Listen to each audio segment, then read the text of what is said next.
ধন্যবাদ সবাইকে। আমাদের শিরোনামটা লক্ষ্য করবেন যে ডায়াবেটিস ও এর জটিলতা প্রতিরোধে করণীয়। আমরা আজকের এই গোলটেবিল আলোচনায় আসলে ডায়াবেটিস হলে কি করা যায়, ডায়াবেটিস কেন হয়, ডায়াবেটিসের কী প্রতিরোধ ব্যবস্থা নেওয়া উচিত, স্বাস্থ্য সচেতনতায় কী করা উচিত, এসব নিয়ে যেমন আলোচনা করব, আবার পার্শ্ব প্রতিক্রিয়া হিসেবে আসলে সংযুক্ত প্রতিক্রিয়া এগুলো, যে কিডনির কে ক্ষতি হতে পারে, বা নারীদের গাইনি সংক্রান্ত ব্যাপারে কি ক্ষতি হতে পারে, চোখের কি ক্ষতি হতে পারে। এই জন্য আমরা এ ধরনের সব ক্ষেত্রের একজন করে বিশেষজ্ঞ চিকিৎসকও আমাদের সঙ্গে আমরা এনেছি, আমরা যুক্ত করেছি। তো আমরা আলাপ শুরু করব অধ্যাপক ডক্টর ফারুক পাঠান স্যারের কাছ থেকে। অধ্যাপক ডক্টর ফারুক পাঠান প্রধান পৃষ্ঠপোষক বাংলাদেশ এন্ডোক্রাইন সোসাইটি এবং পরিচালক বারডেম একাডেমি। স্যারের কাছে কি কোনো প্রশ্ন করব? স্যারের কাছে কোনো প্রশ্ন লাগবে না। ওকে, ঠিক আছে। আসসালামু আলাইকুম, সবাইকে স্বাগতম। আজকে ডায়াবেটিস ও এর জটিলতার প্রতিরোধ বিষয়ক যে আজকে গোলটেবিল বৈঠক, যেটা প্রথম আলো আয়োজন করেছে, সবাইকে স্বাগতম জানাচ্ছি আজকে মিটিংয়ে। যে আজকে আমার বক্তব্য যেটা আমি দিতে চাচ্ছি, সামনে আসছে 14 নভেম্বর বিশ্ব ডায়াবেটিস দিবস। এই উপলক্ষে যে আজকে আয়োজনটা, এটা সত্যিকারে মনে হয় একটা খুব সময়োপযোগী আয়োজন, যা আমাদের অ্যাওয়ারনেস ক্রিয়েট করবে among the people of Bangladesh এবং আমাদের যে হেলথ কেয়ার গিভার যারা আছে তাদের ভিতরে। শুরুতেই বলতে চাচ্ছি যে এই রোগের বর্তমান অবস্থান কী বাংলাদেশে, তাহলে আমরা এটার ভয়াবহ এবং তার চিত্রটা বুঝতে পারবো। বাংলাদেশে ডায়াবেটিস রোগের তথ্যাদি যুক্তি চিন্তা করি, চিত্র যদি আমি পর্যালোচনা করি, এই রোগের ভয়াবহতা অপরিসীম এবং এটা মাত্র উদ্বেগের বিষয়। আন্তর্জাতিকভাবে যদি আমি ইন্টারন্যাশনাল ডায়াবেটিক ফেডারেশনের তথ্য আমরা দেখি, বর্তমানে বাংলাদেশ ডায়াবেটিস রোগীর সংখ্যা প্রায় নিয়ারলি 1,30,00,000। যে হারে প্রকোপটা বাড়ছে, ধারণা করা হয় 2045 সনে এই রোগের আক্রান্ত রোগীর সংখ্যা দাঁড়াবে 2,20,00,000 মতো।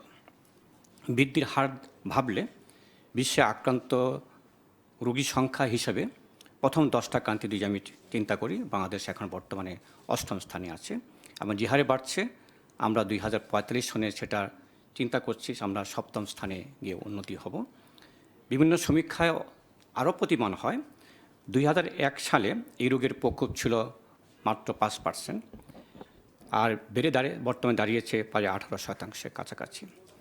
বাংলাদেশ ডায়াবেটিস সমিতি তার নিজস্ব যে সার্ভে আমরা করেছিলাম, প্রাপ্তবয়স্ক যারা মানুষ তাদের ভিতরে আমরা দেখেছি প্রায় 25% এই রোগে আক্রান্ত বলে জানা গেছে। তো বাস্তব চিন্তা কিন্তু আরও ভয়াবহ। সেইভাবে চিন্তা করি আমরা, রোগীর সংখ্যা চিন্তা করলে বর্তমানে কিন্তু আমরা 3 কোটি উপরে আমরা ডায়াবেটিস রোগে আক্রান্ত আমরা মনে করছি। যদি আমরা 25% যদি আমরা দেখি আননোন পিপুলের ভিতর ডায়াবেটিস আছে। কিন্তু দুঃখের বিষয় যেটা হলো যে মাত্র 80 লক্ষ রোগী বিভিন্নভাবে বিভিন্ন চিকিৎসকের কাছে শরণাপন্ন হচ্ছে না, বাকিরা কিন্তু চিকিৎসা আওতার বাইরে আছে। এটা একটা বাস্তব চিত্র এবং সেটা অবশ্যই এটা একটা দুঃখের বিষয়। আমি চিন্তা করবো সেটা। এই দুশ্চিন্তার বিষয় হলো যে 60 থেকে 70 জন ডায়াবেটিস কিন্তু জানে না তার ডায়াবেটিস আছে।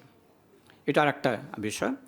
আর যখন তারা ডাক্তার কাছে শরণাপন্ন হন, তখন কিন্তু অলরেডি কিন্তু তাদের কোনো না কোনো এই রোগের জটিলতা নিয়ে কিন্তু আমাদের কাছে আসছেন। এটা একটা বিষয় হলো। আর যখন রোগটা ধরা পড়ে, যদি আমরা দেখি তার একটা বিরাট অংশ কিন্তু 60% কিন্তু কোনো না কোনো জটিলতা ভুগছেন। 5 থেকে 10 বছর যাদের ডায়াবেটিসের বয়স হয়ে থাকে, কারণ হলো অনিয়মিত ডায়াবেটিস কিন্তু এটা মেইন কারণ। এই কমপ্লিকেশন হওয়ার নিয়ারলি 60% রোগীদেরই কিন্তু এই কমপ্লিকেশনগুলো হয়ে থাকে ডায়াবেটিসজনিত কারণে। তার মধ্যে অন্যতম হলো হৃদরোগ এবং কিডনি সমস্যা। আজকে আমরা এখানে সবাই সমবেত হয়েছি এই বিষয়গুলো আলোচনা করার জন্য, যে কীভাবে আমরা এই জটিলতার হাত থেকে আমরা রোগীদেরকে রক্ষা করতে পারব। এর কারণ হলো যে বেশিরভাগ রোগী কিন্তু আমাদের শর্করা নিয়ন্ত্রণ রাখতে পারছে না। নিয়ারলি 90% পিপল যারা আছে এখানে ডায়াবেটিস রোগে আক্রান্ত, তা কিন্তু এত চিকিৎসা থাকা সত্ত্বেও, এত চিকিৎসক থাকা সত্ত্বেও, কেয়ার গিভার থাকা সত্ত্বেও কিন্তু আমাদের বেশিরভাগ রোগী কিন্তু অনিয়ন্ত্রিত ডায়াবেটিস নিয়ে ভুগছেন এবং তারই কারণ হিসাবে কিন্তু এই জটিলতাকে আমাদের কাছে আসছে। তো তাই না, যদি আমরা মর্টালিটি রেট চিন্তা করি, বা ডায়াবেটিসজনিত কারণে মৃত্যুর হার কিন্তু সারা বাংলাদেশের মর্টালিটি কিন্তু প্রায় 3% মতো।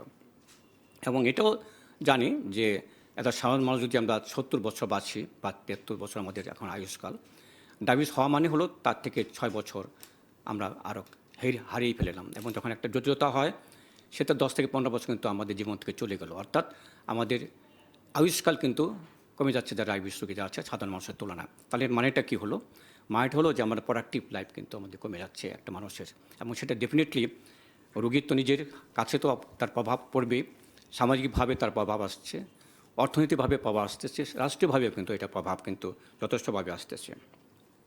যার কারণে যদি আমরা চিকিৎসার ব্যয়ের কথা চিন্তা করি, জটিলতার চিকিৎসার ব্যয়ের কথা চিন্তা করি, কর্মক্ষমতা যে হারানোর কথা চিন্তা করি, রাষ্ট্র চিকিৎসা অবকাঠামোতে ডেফিনেটলি একটা বিরূপ প্রতিক্রিয়া সৃষ্টি হবে। এবং আমাদের মিলিনিয়াম গোল কথা চিন্তা করছি আমরা আমাদের দেশের কথা চিন্তা করে, এটা কিন্তু অর্জন করা খুব কঠিন হয়ে পড়বে রাষ্ট্রীয় যারা যন্ত্রে টাকা যারা কাজ করছেন।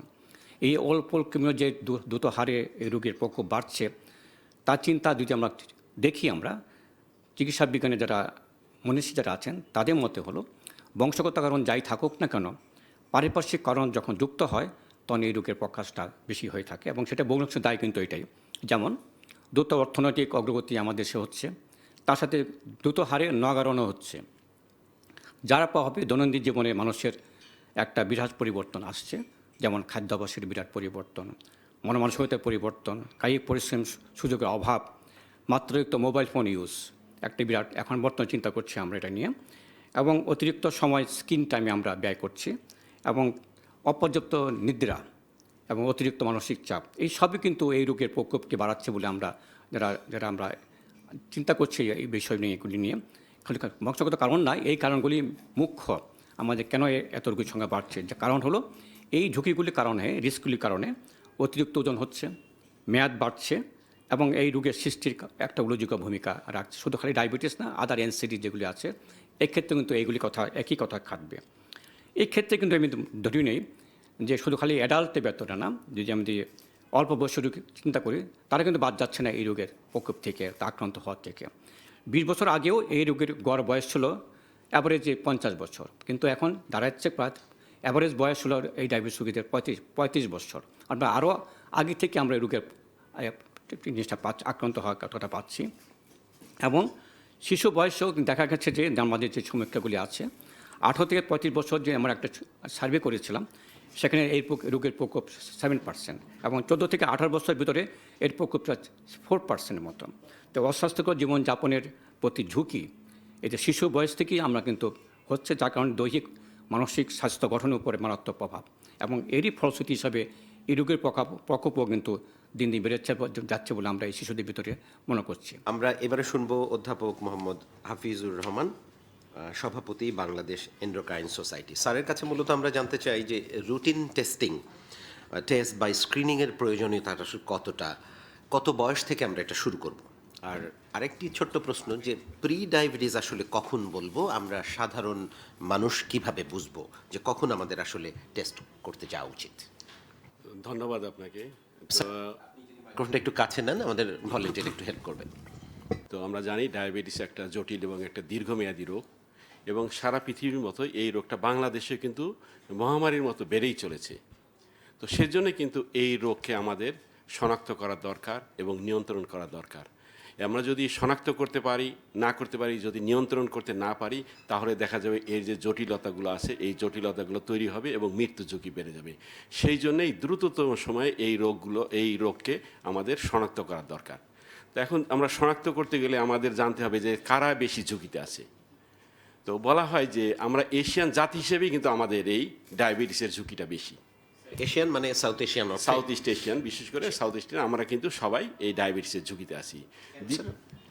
এটা একটা রেশিয়াল ফ্যাক্টর।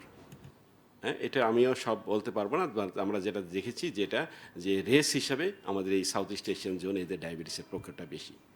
নাম্বার 2 হলো যে যাদের রক্ত নিকট আত্মীয়, যেমন বাবা মা ভাই বোন যদি ডায়াবেটিস আক্রান্ত থাকে, তাদের কিন্তু ডায়াবেটিস হওয়ার ঝুঁকিটা বেশি। এরপরে দেখা যাচ্ছে যে যারা কায়িক পরিশ্রম করে না, ব্যায়াম করে না, তাদের ডায়াবেটিস হওয়ার ঝুঁকি বেশি। আমরা সবাই অস্বাস্থ্যকর খাবারে অভ্যস্ত হয়ে গেছি, এই অস্বাস্থ্য খাবারের ডায়াবেটিসের ঝুঁকি বাড়িয়ে দেয়। যাদের ব্লাড প্রেশার আছে তাদের ডায়াবেটিসের ঝুঁকি বেশি, যাদের রক্তে কোলেস্ট্রল বেশি তাদের ডায়াবেটিস বেশি, এবং যারা দেখা যাচ্ছে যে কার্ডিওভাস্কুলার ডিজিজ অর্থাৎ হার্ট অ্যাটাক স্ট্রোকে আক্রান্ত হয়েছে তাদের এই ডায়াবেটিস হওয়ার ঝুঁকিটা বেশি। এবং মেয়েদের ক্ষেত্রে আমরা দেখি যে মেয়েরা ইদানিং দেখা যাচ্ছে যে তাদের একটু স্বাস্থ্যটা বেড়ে যাচ্ছে, দেখা যাচ্ছে তাদের মুখে লোম, তারা তাদের মাসিকটা ইরেগুলার, এদেরকে আমরা বলি পলিসিস্টিক ওভারি সিনড্রোম, এদেরও দেখা যাচ্ছে ডায়াবেটিসের প্রকোপ বেশি। এছাড়া আমরা দেখি যে যাদের আগে গর্ভকালীন অবস্থায় ডায়াবেটিস হয়েছিল অথবা যারা 9 পাউন্ডের বেশি ওজনের সন্তান প্রসব করছে তাদেরও কিন্তু ডায়াবেটিসের ঝুঁকিটা বেশি। এছাড়াও আমরা দেখি অনেকে দেখা যাচ্ছে, আমরা অনেক সময় আমাদের কাছে আসে বা দেখা যাচ্ছে যে স্বাস্থ্যটা একটু বেশি এবং বলা হচ্ছে যে মারা অনেক সময় কমপ্লেন করে যে আমার ছেলের দেখা যাচ্ছে ঘাড়ের এই চামড়াটা কালো হয়ে যাচ্ছে, বগলের চামড়া কালো হয়ে যাচ্ছে। এগুলোকে আমরা বলি যে ইনসুলিন রেজিস্ট্যান্সের একটা লক্ষণ, অর্থাৎ একান্ত নেই, এদেরও কিন্তু ডায়াবেটিস হওয়ার ঝুঁকিটা বেশি। এছাড়াও আমরা দেখি যাদের আমরা বলি যে আমরা সবাই জানি যে প্যানক্রিয়াটাইটিস যদি কারো হয় তার এই ডায়াবেটিস হওয়ার ঝুঁকিটা বেশি, যারা HIV-তে আক্রান্ত তাদের ডায়াবেটিস হওয়ার ঝুঁকি বেশি, যারা দীর্ঘদিন কর্টিকোস্টেরয়েড জাতীয় ওষুধ খায় তাদের এই ডায়াবেটিস হওয়ার ঝুঁকিটা বেশি, এবং যাদের স্বাস্থ্য বেড়ে যাচ্ছে অর্থাৎ মুটিয়ে যাওয়ার সাথে সাথেই ডায়াবেটিস হওয়ার ঝুঁকি বাড়তে থাকে, বয়স বাড়ার সাথে সাথেই ডায়াবেটিস হওয়ার ঝুঁকিটা বাড়তে থাকে। স্যার কিন্তু বলছিলেন যে 30 থেকে 35 বছরের পর থেকেই এই ঝুঁকিটা বেড়ে যায়। তাহলে আমরা কাদের স্ক্রিনিং করব? যাদের এই ঝুঁকিগুলো আছে, যাদের ওজন বেশি অর্থাৎ যারা মুটিয়ে যাচ্ছে, বিশেষ করে যাদের বয়স, আমরা বাংলাদেশের ক্ষেত্রে আমরা বলি, আমরা যে একটা গাইডলাইন করেছি সেখানে আমরা বলেছি যে 30 বছর হলে আমাদের স্ক্রিনিং করা প্রয়োজন। তাহলে আমরা কিভাবে স্ক্রিনিং করব? স্ক্রিনিংয়ের সহজ পথ কী? সহজ পথ হতে প্রথমে খালি পেটে রক্তের গ্লুকোজ নির্ধারণ করা, তারপরে 75 গ্রাম গ্লুকোজ খাওয়ার 2 ঘন্টা পরে রক্তের গ্লুকোজ নির্ধারণ করা। এখন একটা পেশেন্টে দেখা যায় তার ক্লাসিক সিমটম, যে লক্ষণগুলো, ডায়াবেটিসের যে প্রধান লক্ষণগুলো আছে, তার যদি আমরা তখন যে কোনো সময় অর্থাৎ তাৎক্ষণিকভাবে যদি আমরা ব্লাড সুগারটা করতে পারি অথবা আমরা রক্তের হিমোগ্লোবিন A1C করেও আমরা ডায়াবেটিসকে শনাক্ত করতে পারি। তাহলে আমরা কখন ডায়াবেটিস বলবো? যদি খালি পেটে গ্লুকোজ আমরা বলি যে 7 মিলিমোল পার লিটারের বেশি যদি হয়, 2 ঘন্টা পরে ব্লাড গ্লুকোজ যদি 11.1 মিলিমোল পার লিটারের বেশি যদি হয়, অথবা হিমোগ্লোবিন A1C যদি 6.5% বেশি যদি হয়, তাদেরকে আমরা বলি এরা ডায়াবেটিসে আক্রান্ত। এখন আরেকটা টার্ম সেটা হচ্ছে প্রি ডায়াবেটিস। আমরা এটা অনেকেই জানি যে হোয়াট ইজ প্রি ডায়াবেটিস। তো প্রি ডায়াবেটিসটা আমি হয়তো আমার রোগীদের ক্ষেত্রে এইভাবে বলি যে ট্রাফিক সিগন্যালের মতো, একটা সবুজ আলো, একটা হলুদ, একটা লাল, অর্থাৎ এটা একটা গ্রিন সিগন্যাল, ইয়েলো সিগন্যাল, অর্থাৎ সামনে কিন্তু ডায়াবেটিস। এই জন্য এই টার্মটাকে বলা হয় প্রি ডায়াবেটিস, অর্থাৎ ডায়াবেটিসের পূর্বের অবস্থা। যদিও দেখা গেছে যে একটা 10 বছরের একটা ফলো আপে দেখা গেছে যে যারা প্রি ডায়াবেটিস তাদের 40% ডায়াবেটিস হয়ে যায়, 40% ভালো হয়ে যায় এবং 20% ঠিক এই রকমই থাকে। তাহলে সবাই কিন্তু ডায়াবেটিস হচ্ছে না। এখন এই প্রি ডায়াবেটিস কারা? এই যে আমরা ব্লাড সুগারটা করলাম, হিমোগ্লোবিন A1C করলাম, যাদের খালি পেটে ডায়াবেটিস আমরা বলি যে 5.6 থেকে 6.9 মিলিমোল পার লিটার, 2 ঘন্টা পরে গ্লুকোজ 7.8 থেকে 11 মিলিমোল পার লিটার, এবং হিমোগ্লোবিন A1C আমরা বলি 5.7 থেকে 6.4 পর্যন্ত। এদেরকে আমরা ধরে নিই এরা প্রি ডায়াবেটিস আক্রান্ত। প্রি ডায়াবেটিসে কিন্তু সাধারণত কোনো লক্ষণ থাকে না। তাহলে প্রি ডায়াবেটিস নিয়ে আমরা কেন চিন্তা করব? বলা হচ্ছে যে প্রি ডায়াবেটিস হলে তাদের কার্ডিওভাস্কুলার ডিজিজ, তাদের হার্ট অ্যাটাক স্ট্রোকের ঝুঁকি তাদের বেড়ে যায়, তাদের ভবিষ্যতে ডায়াবেটিস হওয়ার ঝুঁকি বেড়ে যাচ্ছে, এবং এদের দেখা যায় যে মৃত্যু ঝুঁকিও বেড়ে যায়, এবং এদের কারো কারো ক্ষেত্রে এই ডায়াবেটিসের যে জটিলতা, এই ধরনের কিছু সমস্যাও তাদের তৈরি হতে পারে। এবারে আমরা শুনতে চাই ডক্টর শাহজাদা সেলিম স্যারের কাছে। স্যারের কাছে আমরা মূলত জানতে চাই যে ডায়াবেটিস রোগীর এই যে রক্তের শর্করার লক্ষ্যমাত্রাটা কি আর কি। আমরা বোধহয় টিজি বলি এটা নাকি স্যার? ট্রাইগ্লিসারাইড না, এটা গ্লুকোজের মাত্রাটা। আচ্ছা, এটা যদি নিয়ন্ত্রণে না রাখা যায় কি কি জটিলতা হতে পারে?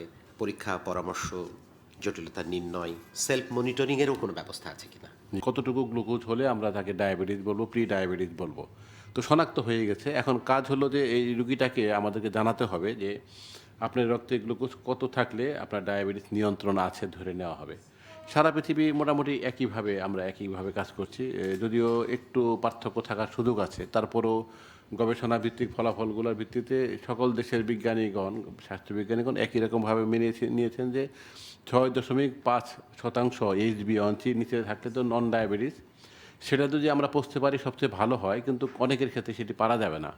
সেজন্য সর্বসম্মত মতামত হলো, যদি আমরা রক্তের গ্লুকোজ নিয়ন্ত্রণ বলি, যদি HbA1c 7% নিচে অধিকাংশ রোগীকে রাখা সম্ভব, তাহলে সেটি খুব ভালো কন্ট্রোল। কিন্তু ফারুক পাঠান স্যার শুরুতে যেটা বলেছেন যে যেসব কারণে রোগীদের ডায়াবেটিস হচ্ছে, তার চেয়ে ডায়াবেটিস হওয়ার পরের পিকচারটা কিন্তু আরও খারাপ। আমাদের স্বাস্থ্য অধিদপ্তরের তথ্য অনুসারে 92% ডায়াবেটিসের রোগী কিন্তু 7%-এর নিচে রাখতে পারছেন না। বাংলাদেশের এই HbA1c 3 মাসের গড়ের যে ন্যাশন ওয়াইড হিসাবটা প্রায় 10-এর কাছাকাছি, 9.98। এটা কিন্তু খুব মারাত্মক। এখন এটি করতে গেলে আমাদের দৈনন্দিন খাবার আগে এবং পরে ব্লাড সুগার দেখতে হবে, যেটাকে self monitoring of blood glucose SMBG বলা হচ্ছে। এটা খুব ভালো একটি টেস্ট, কারণ 3 বার 4 মাস 5 মাস পরে ওই টেস্ট করার চেয়ে আগে আমার প্রতিদিনের কেমন থাকছে জানাটা খুব ভালো। দুদিন আমি মাঝখানে উন্নতি করতে না পারি, শেষে গিয়ে আর উন্নতি হওয়ার সুযোগ নেই। সেই ক্ষেত্রে খালি পেটে কত হবে, খাবার পরে কত হবে, সেটিও বোঝার দরকার আছে। আবারও ওই বিশ্বের সকল দেশের হিসাবে একই রকম, যে 5.4 থেকে 7.2-এর মধ্যে। এখন রুগীটাকে আমরা তার বয়স, বাকি কী কী রোগ আছে, তার পক্ষে কতটা মেনে চলা সম্ভব, তার পক্ষে এটা যেহেতু মোটামুটি ব্যয়বহুল, সেটি সংকলন করা সম্ভব কিনা সেটি হিসাব করে আমরা একটা মাঝামাঝি একটা অবস্থান বলে দিই। কারোর জন্য হয়তো 6, কারোর জন্য 6.5, এরকম খালি পেটে রক্তের গ্লুকোজের মাত্রা হবে। খাবার 2 ঘন্টা পরে যদি গড় পড়তা বলি 10-এর নিচে রাখতে হবে। কিন্তু যার খালি পেটে 6, তার যদি খাবার পরে 10 হয়, এটা কিন্তু অনেক বেশি। সেক্ষেত্রে সাধারণত 2 বা 2.5 উপরে হবে।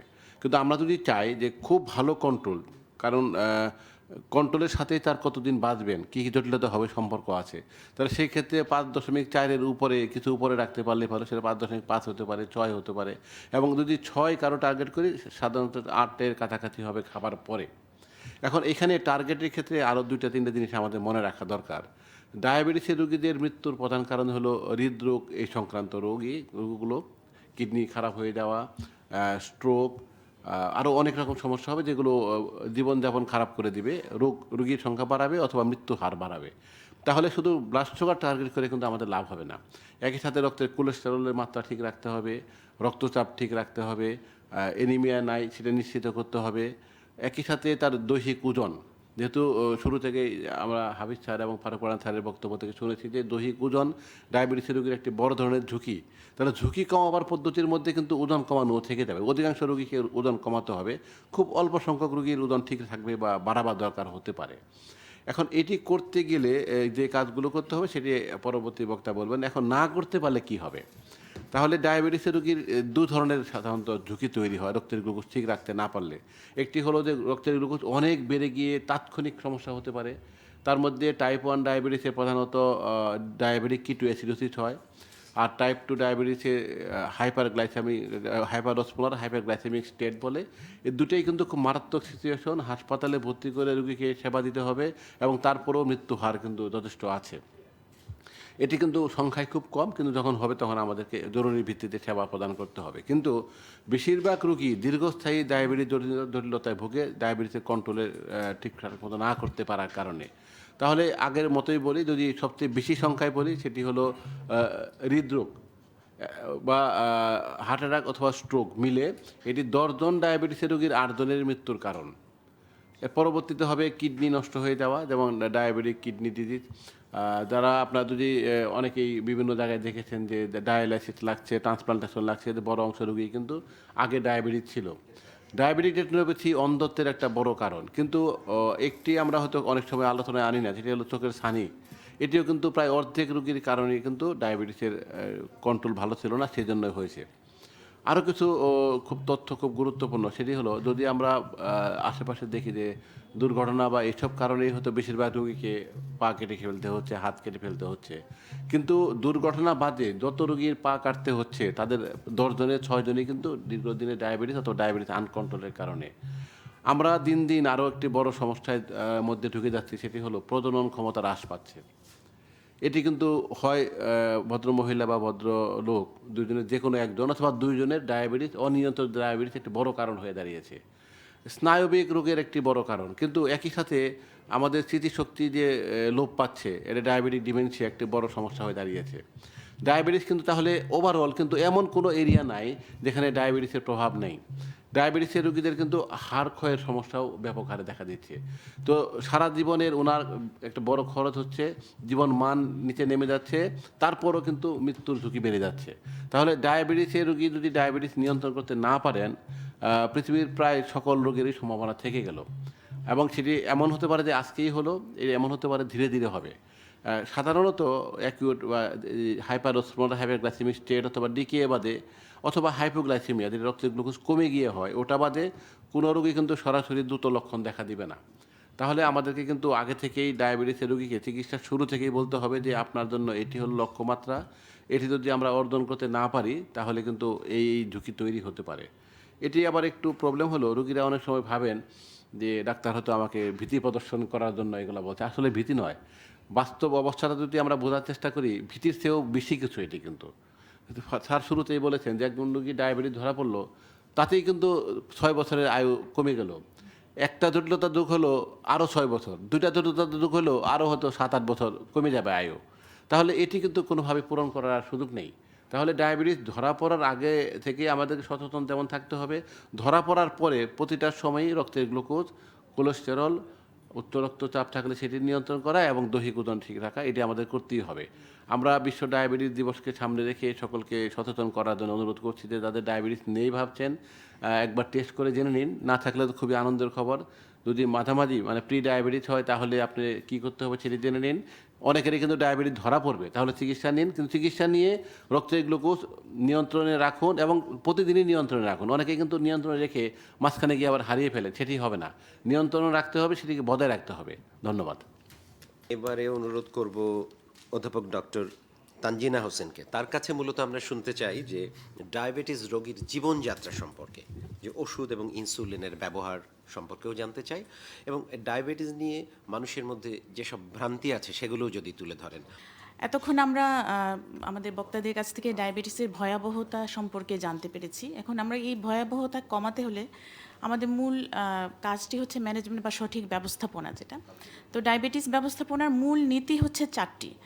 প্রথমেই আসে জীবনযাত্রার ইতিবাচক পরিবর্তন বা লাইফস্টাইল চেঞ্জ, এরপরে আছে ওষুধের ব্যবহার, তৃতীয় যে ইয়েতে আছে ইনসুলিন এবং অন্যান্য ইনজেকশন, এবং চতুর্থ আরেকটি খুব গুরুত্বপূর্ণ বিষয় আছে, সেটা হচ্ছে হেলথ এডুকেশন বা স্বাস্থ্য শিক্ষা। তো প্রথম পর্যায়ে যদি আমরা আসি, জীবনযাত্রার যে পরিবর্তন, সেটি ডায়াবেটিসের একেবারে মূল চিকিৎসা আমরা বলতে পারি, কারণ এটি ছাড়া কোনোভাবেই আসলে ডায়াবেটিস চিকিৎসা সম্ভব নয়। তাহলে জীবনযাত্রার পরিবর্তনের অনেকগুলো অংশ আছে। একটি হচ্ছে আমাদের সুষম খাদ্যাভ্যাস বা সঠিক খাদ্যাভ্যাসে যাওয়া, এবং এই সম্পর্কে যে ভ্রান্তির কথা বলছিলেন ফিরোজ ভাই, যে আমাদের মধ্যে অনেক ভ্রান্তি আছে, যে অনেকে ভাবেন আমার ডায়াবেটিস হয়েছে, আমার সব খাবার তো শেষ, আমার আর জীবনে রেখেই বা লাভ কি, কিছুই খেতে পারবো না, এটা একটা ভ্রান্ত ধারণা। আবার অনেকের ধারণা না খেয়ে থাকলে মনে হয় ডায়াবেটিস কন্ট্রোল হবে, বা শর্করা বাদ দিয়ে দিলে হয়তো ডায়াবেটিস কন্ট্রোল হবে, সেটাও কিন্তু একটা ভুল ধারণা। এবং বর্তমানে এই ইউটিউবের যুগে এবং ডিজিটাল যুগে অনেক রকমের ভিডিও ইত্যাদি আমরা দেখতে পাই যেখানে এইসব ভুল ধারণা, মিস ইনফরমেশন ছড়ানো হয়। কিন্তু আসলে একজন ডায়াবেটিস রোগীর উচিত হবে একজন পুষ্টিবিদ বা একজন অভিজ্ঞ এন্ডোক্রাইনোলজিস্টের সাথে পরামর্শ করে তার সঠিক খাদ্যাভ্যাসটা জেনে নেওয়া, এবং তার ওজন উচ্চতা অনুযায়ী কতটুকু ক্যালোরি খাবেন সেটি জেনে নেওয়া। এবং কিছু সুষম খাদ্যাভ্যাসে আমিষ, শর্করা, ফ্যাট, ভিটামিন, খনিজ জাতীয় সব ধরনের খাবারই থাকবে, কোনোটা বাদ দেওয়া হবে না, কিন্তু সবগুলোই পরিমিত পরিমাণে থাকবে এবং সঠিক পরিমাণে খেতে হবে। আরেকটি গুরুত্বপূর্ণ বিষয় হচ্ছে টাইম টেবিল বা শৃঙ্খলা বজায় রাখা খাবারে, যেটা আমাদের অনেকেই করতে পারেন না। কেউ হয়তো সকালের নাস্তা খান না, কেউ সকালের নাস্তা 12টা বাজিয়ে খান, টাইম টেবিলটা মেনটেন করতে পারেন না। কিন্তু একটা ডায়াবেটিস রোগীর জীবন সুশৃঙ্খল ডিসিপ্লিনের মধ্যে আসতে হবে এবং সঠিক সময়ে সঠিক খাবারটি খেতে হবে। আর শর্করা একেবারে বাদ দিতে হবে এই ধারণাও ভুল, কারণ হচ্ছে সাদা চিনি বা চিনিযুক্ত খাবার, সহজ শর্করা বাদে আমরা জটিল শর্করা অনেক আছে, সেগুলো আমরা গ্রহণ করতে পারি, আমরা ভালো আমিষ গ্রহণ করতে পারি। মোট কথা হচ্ছে ডায়াবেটিস রোগী আসলে সবই খেতে পারবেন, কিন্তু সবই পরিমিত পরিমাণে খেতে পারবেন। খাদ্যাভ্যাসের পরে আসি আমরা যে নিয়মিত কায়িক পরিশ্রম করা বা নিয়মিত ব্যায়াম, যেটা আমাদের দেশে খুবই গুরুত্বের সাথে দেখা উচিত, কারণ আমাদের শহরাঞ্চলে বেশিরভাগ মানুষই আসলে একেবারেই কায়িক পরিশ্রম করেন না, এবং বেশিরভাগ একেবারে ছোটোবেলা থেকে, শৈশব থেকে তারা ডিভাইসে, মোবাইলে আসক্ত, এবং স্ক্রিন টাইম অনেক বেশি, যেটা স্যার বলেছেন, বাচ্চারা পর্যন্ত এই কারণে মুটিয়ে যাচ্ছে এবং তাদের নানা রকম ঝুঁকি বাড়ছে। তাহলে আমাদের বিশ্ব স্বাস্থ্য সংস্থার পরামর্শ অনুযায়ী সপ্তাহে অন্তত 150 মিনিট আমাদের ব্যায়াম করতে হবে। সেটা হাঁটাহাঁটি হতে পারে বা অন্য যে কোনো ব্যায়াম হতে পারে। এটি হচ্ছে মিনিমাম। কেউ যদি এর বেশিও করতে পারেন, ভিগোরাস এক্সারসাইজ করতে পারেন 75 মিনিট, সেটাও ভালো। এবং এই কায়িক পরিশ্রমের মাধ্যমে, ব্যায়ামের মাধ্যমে এবং সঠিক খাদ্যাভ্যাসের মাধ্যমে আমাদের সবসময় চেষ্টা করতে হবে সঠিক ওজনটা বজায় রাখার চেষ্টা করা, যেটাকে আমরা উচ্চতা অনুযায়ী সঠিক ওজনকে বলি বিএমআই, বডি মাস ইনডেক্স। সেটা যেন আমরা নর্মাল রাখতে পারি, তাহলেই আমাদের ডায়াবেটিস এবং অন্যান্য রোগগুলো নিয়ন্ত্রণ করা সহজ হবে। সংক্ষেপে এরপরেই আমরা বলি যে ওষুধ খাবার কথা এবং ইনসুলিনের কথা। বেশিরভাগ ক্ষেত্রে দেখা যায় যে মুখে খাবার ওষুধ দেয়া যায়, কিন্তু ডায়াবেটিসের কোন রোগী কোন ওষুধ সেবন করবেন সেটি কিন্তু চিকিৎসকেরই নির্ধারণ করা উচিত। নিজে নিজে কখনোই খাওয়া উচিত নয়, কারণ এক্ষেত্রে অনেক কিছু বিবেচনা করা হয়। রোগীর অন্যান্য শারীরিক অবস্থা, হৃদরোগ আছে কিনা, কিডনির কী অবস্থা, তার মাত্রা কতটুকু, ধরন কীরকম, এবং তার সামর্থ্য কীরকম, সেটার উপর ডিপেন্ড করে একজন চিকিৎসক প্রেসক্রাইব করে থাকেন, এবং সেই অনুযায়ী ওষুধ খেতে হবে। কিন্তু কিছু কিছু কন্ডিশন আছে, যেমন হচ্ছে গর্ভাবস্থায়, টাইপ 1 ডায়াবেটিসে, অপারেশনের আগে পরে কোনো জটিল সংক্রমণ হয়ে থাকলে এবং কোনো জটিল রোগ থাকলে, যেমন কিডনি, লিভার বা অন্যান্য জটিল রোগ থাকলে ইনসুলিনই সবচেয়ে নিরাপদ এবং সবচেয়ে কার্যকর চিকিৎসা। ইনসুলিন সম্পর্কে আমাদের খুবই ভ্রান্ত ধারণা আছে এবং রোগীদের খুবই ভীতি আছে যে ইনসুলিন একবার শুরু করলে আর কখনোই বন্ধ হবে না, এবং ইনসুলিন ইনজেকশন খুবই ভয়াবহ একটি ব্যাপার। এই ধারণাও ভুল, কারণ বর্তমানে যেসব বায়োটেকনোলজি ব্যবহার করে আধুনিক ইনসুলিন তৈরি করা হয়, সেগুলোর পার্শ্ব প্রতিক্রিয়া প্রায় নেই বললেই চলে, এবং এগুলো প্রায় ব্যথাহীন এবং অত্যন্ত নিরাপদ। কাজে কখনো যদি চিকিৎসক বলেন যে আপনার ইনসুলিনের দরকার আছে, তাহলে তিনি অবশ্যই ইনসুলিন নেওয়া উচিত, এবং এ সম্পর্কে ভীতির কিছু নেই। এটি সবচেয়ে নিরাপদ চিকিৎসা। সবশেষে আমি আসি যে স্বাস্থ্য শিক্ষা বা হেলথ এডুকেশন, যেটা ডায়াবেটিস চিকিৎসার সবচেয়ে গুরুত্বপূর্ণ অংশ, কারণ ডায়াবেটিস চিকিৎসার প্রায় 60-70% কিন্তু রোগীর নিজের হাতে, এটি চিকিৎসকের হাতে নয়। রোগী তার জীবনযাত্রা পরিবর্তন করবেন, রোগী নিজে তার নিজের ব্লাড সুগার বা রক্তের শর্করা পরীক্ষা করে কী ব্যবস্থা নিতে হবে, কিভাবে ওষুধ পরিবর্তন করতে হবে, ইনসুলিন বাড়াতে কমাতে হবে, এই সক্ষমতা রোগীকেই অর্জন করতে হবে। ধীরে ধীরে তিনি এটি শিখে নেন, এবং ডায়াবেটিসের জটিলতাগুলো কি হতে পারে এবং কিভাবে আমি সারা জীবন এই জটিলতাগুলো চেক করব, মনিটরিং করব এবং ডাক্তারের কাছে যাব, কিভাবে নিজের সুগার নিজে নিয়ন্ত্রণ করব, এই ক্ষমতাটুকু আসলে এই এম্পাওয়ারমেন্টটা আমরা রোগীকেই দিতে চাই, এবং সেজন্য রোগীর স্বাস্থ্য শিক্ষা বা হেলথ এডুকেশনটাকে আমরা এখন খুবই গুরুত্বের সাথে দেখতে চাই, যে এটি রোগী নিজেই যেন করবেন। অনেক ধন্যবাদ। এবার অনুরোধ করব ডক্টর মোহাম্মদ সাইফুদ্দিন, সহযোগী অধ্যাপক, এন্ডোক্রাইনোলজি বিভাগ, ঢাকা মেডিকেল কলেজ। তার কাছে জানতে চাই যে ডায়াবেটিস প্রতিরোধে কার্যকর কী কী পদক্ষেপ নেওয়া যেতে পারে। ধন্যবাদ মিস্টার ফিরোজ চৌধুরী ভাই। তো আমি আজকে 10টা স্টেপস বলবো আপনাদের। নাম্বার 1 হচ্ছে খাবার। তো আমাদের খাবার নিয়ে অনেক ভ্রান্ত ধারণা আমাদের সমাজে প্রচলিত, তার একটা বড় কারণ হচ্ছে ফেসবুক এবং ইউটিউব। তো আমাদের সবাই ব্যালেন্স ডায়েট পেশেন্টকে সাজেস্ট করা উচিত, যেটা আমরা ডায়াবেটোলজিস্টরা সবসময় সাজেস্ট করছি, যেখানে কার্বোহাইড্রেট থাকবে অ্যারাউন্ড 50%, প্রোটিন 10-15% এবং ফ্যাট অথবা চর্বি লেস দেন 35%। তো ইদানিং ফেসবুক এবং ইউটিউবে কিটো ডায়েট আপনার নিশ্চয়ই অনেকে শুনেছেন, যেখানে কার্বোহাইড্রেট মাত্র 5-10% ইউজ করা হয়। তো আমার ধারণা আমাদের দেশে মানুষ কার্বোহাইড্রেট খাচ্ছে 70-80%। প্রোটিন এবং ফ্যাটের তুলনায় কার্বোহাইড্রেট প্রাইস কিছুটা কম, এটা একটা কারণ হতে পারে। তো দেখা গেছে গবেষণায়, দীর্ঘমেয়াদী গবেষণায়, যারা 40%-এর নিচে কার্বোহাইড্রেট খাচ্ছে তাদেরও হার্ট অ্যাটাক বেশি হচ্ছে, যা 60%-এ বেশি খাচ্ছে তাদেরও হার্ট অ্যাটাক বেশি হচ্ছে। খেতে হবে অ্যারাউন্ড 40-50%, যেটা আমরা 70-80% খাচ্ছি। সুতরাং আমাদের কার্বোহাইড্রেট কনজাম্পশন কমাতে হবে। ভাত রুটি, মোট খাবারের 50% খেতে হবে। রাইট। সুতরাং আমাদের ভাত রুটির পরিমাণ কমাতে হবে, কিন্তু সেটা 40%-এ কম হয়ে কিন্তু হার্ট অ্যাটাক বাড়বে, এটা আমাদের খেয়াল রাখা উচিত। নাম্বার 2 হচ্ছে সময় মতো এবং পরিমাণ মতো খাওয়া। আমাদের কারোর সময় ঠিক নেই, কারোর পরিমাণ ঠিক থাকছে না। 3 নম্বর হচ্ছে ক্যালোরি ওয়াইজ খেতে হবে। প্রত্যেকটা মানুষের উচ্চতা এবং ওজন অনুযায়ী আমাদের কতটুকু কিলো ক্যালোরি খাওয়া উচিত সেটা আমাদের অবশ্যই আমরা চিকিৎসকরা নির্ধারণ করে দিই, আমাদের সে অনুযায়ী খাওয়া উচিত। এবং যাদের ওজন বেশি, আমরা একটু ওজন কমাতে চাই, তাদের ক্ষেত্রে আমরা তার প্রয়োজনীয় ক্যালোরির তুলনায় 500 থেকে 1000 কিলো ক্যালোরি আমরা কম দেব। তো আমি অনেক সময় রোগীদের বলি, ইসলাম ধর্মে খুব একটা চমৎকার কথা রয়েছে যে আপনি প্রতিদিন মানে পাকস্থলীর 3 ভাগে 1 অংশ আপনার খাবার থাকবে, 3 ভাগে 1 অংশ পানি থাকবে, 3 ভাগে 1 অংশ ফাঁকা থাকবে। এটাই হচ্ছে সবচেয়ে আইডিয়াল ব্যালেন্স ডায়েটের একটা এক্সাম্পল। আমি রোগীদের অনেক সময় বোঝানোর জন্য বলি। সেকেন্ড স্টেপ হচ্ছে ওজন। আমাদের প্রত্যেকের ওজন আমরা রোগীদের বলে দিই, আপনার নির্ধারিত ওজন এটা হওয়া উচিত। প্রত্যেকটা রোগীকে আমরা এন্ডোক্রাইনোলজিস্টে বলে দিচ্ছি। তো যাদের ওজন বেশি থাকে তাদেরকে আমরা বলি আপনার ওজন কমাতে হবে। কিন্তু ইদানিং একটা টেন্ডেন্সি দেখা যাচ্ছে রেপিড দ্রুত ওজন কমানো, যে 10 সপ্তাহে আমার 7 দিনে 10 কেজি ওজন কমালাম। কিন্তু রিকমেন্ডেশন হচ্ছে, যেমন European association for the study of ডায়াবেটিসের রিকমেন্ডেশন হচ্ছে প্রতি সপ্তাহে 1 থেকে 2 পাউন্ডে বেশি ওজন কমানো যাবে না। তার মানে প্রতি মাসে 2 থেকে 3 কেজি বেশি, 2 থেকে 3 কেজি তার বেশি ওজন কমানো যাবে না। দেখা যাচ্ছে যে তার চেয়ে বেশি ওজন কমালে, যেমন আমার ফ্যাটি লিভার ডিজিজ, ডায়াবেটিস থাকছে, ফ্যাটি লিভার থাকছে, rapid weight reduction fatty liver deteriorate করছে, আরও খারাপ হচ্ছে। সুতরাং ওজন কমাতে হবে, কিন্তু একদম ম্যাজিক্যাল ওয়েতে না। নাম্বার 2। নাম্বার 3 হচ্ছে শারীরিক পরিশ্রম অথবা ব্যায়াম, যেটা ইতিমধ্যে ডাক্তার তানজিনা হোসেন ম্যাডাম বলেছে, সপ্তাহে 150 মিনিট এক্সারসাইজ করতে হবে। সেটা আমরা হাঁটাহাঁটিকে মূলত করছি, সুইমিং একটা গুড এক্সারসাইজ, সেটা সপ্তাহে কমপক্ষে 3 থেকে 4 দিনের মধ্যে বিস্তৃত হতে হবে। নাম্বার 4, ঘুম। আমরা এমন একটা সোসাইটিতে বাস করছি যেখানে আসলে আমাদের দেখবেন যে মানুষের টাকা পয়সা, বাড়ি গাড়ি সবই আছে, নাই শুধু ঘুম। সুতরাং স্লিপ ডিপ্রাইভেশন, আমরা এমন একটা সমাজে বাস করছি যেখানে স্লিপ ডিপ্রাইভেশনটা একটা এপিডেমিক আকারে দেখা যাচ্ছে। আমরা অনেক সময় রোগীদের জিজ্ঞেস করি প্রতিদিন কতক্ষণ ঘুমান। তো চিকিৎসকরা কতক্ষণ ঘুমায় সেটা অবশ্যই একটা প্রশ্ন থেকে যাচ্ছে। তো রিকমেন্ডেশন হচ্ছে একজন মানুষের প্রতিদিন 6 থেকে 8 ঘন্টা ঘুমানো উচিত। সুতরাং আগে আমরা ডায়াবেটিসের চিকিৎসায় পড়তাম যে 3D, diet, drug and discipline.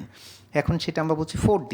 4 number D হচ্ছে ড্রিম, মানে প্রতিদিন 6 থেকে 8 ঘন্টা আনইন্টারাপ্টেড স্লিপ প্রত্যেক ডায়াবেটিস রোগে ডায়াবেটিস প্রতিরোধ এবং ডায়াবেটিস চিকিৎসার জন্য অত্যন্ত ইম্পর্টেন্ট। নাম্বার 5 হচ্ছে মানসিক চাপ। আমাদের প্রত্যাশা আকাশচুম্বী, তো যার ফলে আমরা অনেক স্ট্রেস। আপা অধ্যাপক হয়ে গিয়েছেন, আমাদের সবার মনে চিন্তা কখন আমরা অধ্যাপক হব, কখন দ্রুত একটা ভালো পজিশনে যাব, বাড়ি হবে, গাড়ি হবে, আমাদের চাওয়ার শেষ নাই। এই যে অতিরিক্ত মানসিক চাপ, এটা একটা ডায়াবেটিসের একটা বড় কারণ, আমরা অনেক সময় ইগনোর করছি। নাম্বার 6, বাজে অভ্যাস। আমরা অনেকে স্মোকিং, অ্যালকোহল এবং অনেকে পান, সাদা পাতা, জর্দা, তামাক, ভাবছি যে এগুলো হয়তো তো আমার বাবাও অনেক দিন খেয়েছে, আমারও কোনো অসুবিধা হবে না, কিন্তু ব্যাপারটা তা না। এগুলো ডায়াবেটিস প্রতিরোধে এবং অন্যান্য রোগ প্রতিরোধে একটা কার্যকর ভূমিকা পালন করছে।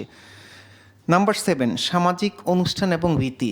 আমাদের যেমন একটা সমাজে একটা প্রচলিত রীতি আছে, সুখবরে মিষ্টি বিতরণ করতে হবে, এটা আমরা অনেক সময় ইগনোর করছি। তো আমরা অনেক সময় রোগীদের বলি যখনই কখনো খুশি হবেন বা কোথাও কোনো অনুষ্ঠানে যাবেন, সেখানে ফলমূল নিয়ে যাবেন। তো আমরা যদি এটা প্রচলন করতে পারি আমরা, যে সুখবরে ফলমূল, মিষ্টি নয়, তাইও আমার ধারণা সেটা ডায়াবেটিস প্রতিরোধে একটা খুবই কার্যকর এবং খুবই ইফেক্টিভ। কারণ এটা যুগের পর যুগ আমরা সেই প্রচলন কিন্তু করে নিয়ে আসছি।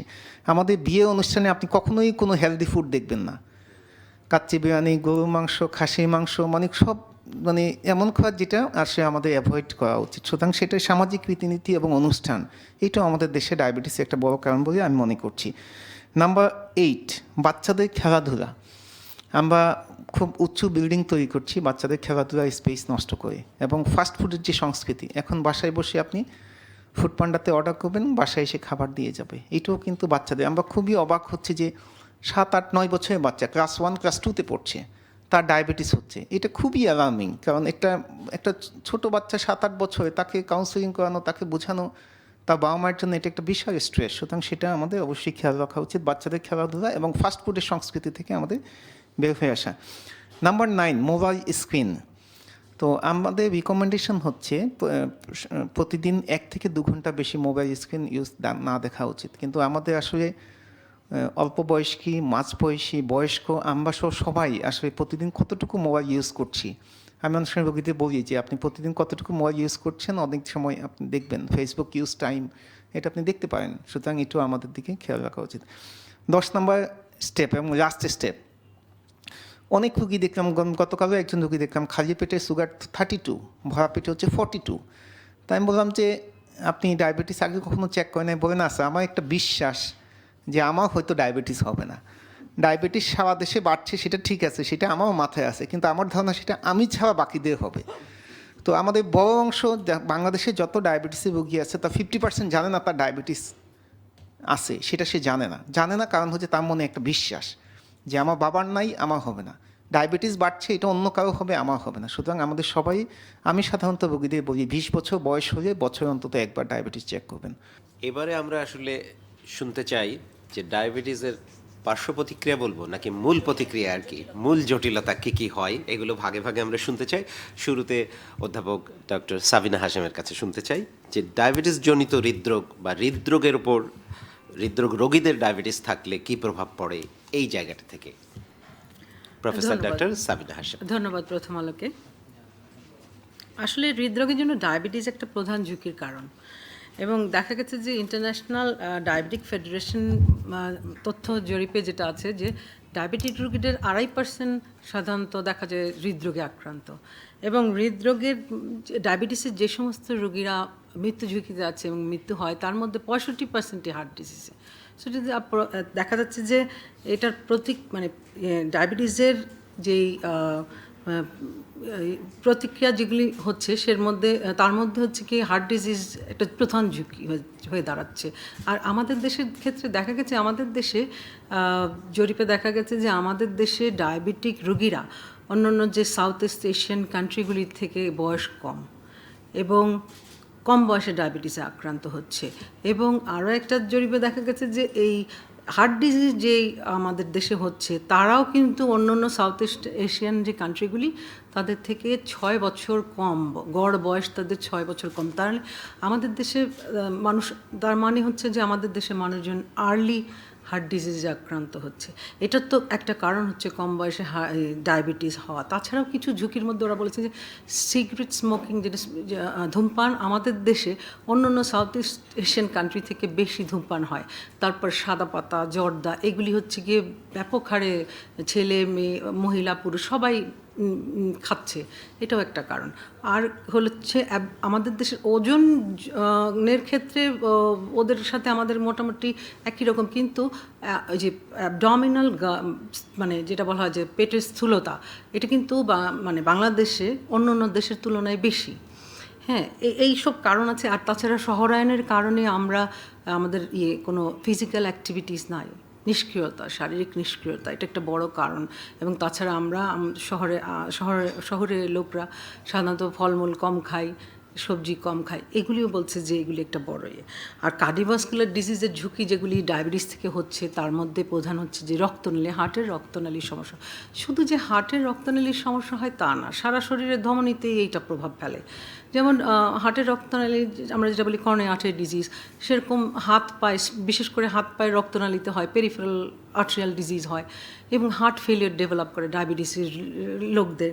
তারপর দেখা যাচ্ছে স্ট্রোক ডেভেলপ করে। আর আরও একটা রিদম অ্যাবনর্মালিটিস হয়, অ্যাট্রিয়াল ফিব্রিলেশন দেখা যাচ্ছে ডায়াবেটিক রোগীদের অনেক বেশি হয়। তো যে রক্তনালীর যে ব্লকটা কর্নিয়া আর্টারি ডিজিজ বলি, এটা হচ্ছে সাধারণত আমরা জানি যে রক্তনালীতে চর্বি জমে ওরা আস্তে আস্তে রক্তনালীতে ন্যারো হয়ে যায়। পরবর্তীতে রোগীর হাঁটতে গেলে যেহেতু অক্সিজেন সাপ্লাই কম হয় তার মাংসে, হৃৎপিণ্ডের মাংসে, তখন দেখা যাচ্ছে তার বুকে ব্যথা হয়, আস্তে আস্তে বাড়তে থাকে এটা। আবার এক পর্যায়ে দেখা যায় যে তার হার্ট অ্যাটাক, যেগুলো অ্যাকিউট করোনারি সিনড্রোম, হঠাৎ করে তীব্র ব্যথা নিয়ে আসলো। এই ক্ষেত্রে এগুলিরও তো অনেক কমপ্লিকেশনস আছে, আমরা যেটা বলি হার্ট অ্যাটাক হয়। আবার যে অ্যাট্রিয়াল ফিব্রিলেশন হয়, রিদম অ্যাবনর্মালিটিস, এগুলিরও কিন্তু মানে যেটা দেখা যাচ্ছে ইররেগুলার তার হার্ট রেটটা, তখন তার থেকে কি হয়, এটা থেকে স্ট্রোকের ঝুঁকি বেড়ে যায় এবং তার থেকে হার্ট ডিজিজও বাড়ে, হার্ট ফেলিয়ার বাড়ে। আর হার্ট ফেলিয়ার যেটা ডায়াবেটিস রোগীদের বেশি হয়, এটা হচ্ছে যে হার্ট ফেলিয়ার আমরা জানি যে হার্টের মাংসগুলো আসলে সারা শরীরে রক্ত সাপ্লাই করে। যখন এটা ডিজিজ হয়ে যায় এই মাসেলগুলো, তখন দেখা যায় যে হার্ট পাম্প করতে পারছে না এবং অক্সিজেন পৌঁছাতে পারছে না। এই ক্ষেত্রে তার কীরকম হয়, রোগীদের শ্বাসকষ্ট হয়, তার সারা শরীর ফুলে যায়, পানি আসে, এগুলি নিয়ে রোগী অনেক সাফার করে। এটা হচ্ছে হার্ট ফেলিয়ার হলো। আর তারপরে স্ট্রোক হচ্ছে ব্রেইন স্ট্রোক যেটাকে আমরা বলি। এটাও কিন্তু একটা হচ্ছে যে রক্তনালীর ব্লক থেকে হয়, ব্রেইনের রক্তনালীর ব্লক হয়, যেভাবে হার্টের রক্তনালীর ব্লক হয় ব্রেইনেও সেই রক্তনালীর ব্লকে স্ট্রোক হয়। তো স্ট্রোকের কারণে প্যারালাইসিস ডেভেলপ করে এক রুগীদের ডান মানে কোনো একটা সাইড ডান দিক বা দিক প্যারালাইসিস হয়ে যায়। আর আর আরেকটা কারণে হতে পারে যে এই যে আমাদের গলায় যে ক্যারোটিড আর্টারি আছে এগুলিও কিন্তু ব্লক থেকে স্ট্রোক হয়ে থাকে। সো এগুলি হচ্ছে এইগুলি হচ্ছে কার্ডিয়াক ডিজিজ যেগুলি ইসে থেকে হয়, আমাদের ডায়াবেটিসের এইসব ঝুঁকিগুলি রয়েছে এই হার্ট যাদের মানে হার্ট ডিজিজগুলো। আর এটার প্রতিকারের জন্য আমরা যেটা করতে পারি সেটা হচ্ছে যে যেমন তানজিনা বলেছে যে লাইফস্টাইল মডিফিকেশন, জীবনধারা নিয়ন্ত্রণের জন্য ও যেমন বলেছে যে হাঁটা ফিজিক্যাল অ্যাক্টিভিটি বাড়ানো মানে ব্যায়াম বাড়ানো, ওটা যেটা ESC যেই নতুন guideline heart failure and diabetes আছে ওরা 23-এ যেটা আছে ওরা বলেছে যে 10 মিনিট ব্রিস্ক ওয়াক প্রতিদিন, অথবা 150 মিনিট যেটা মডারেট এক্সারসাইজ, অথবা ভিগোরাস এক্সারসাইজ যদি করে 75 মিনিট সপ্তাহে।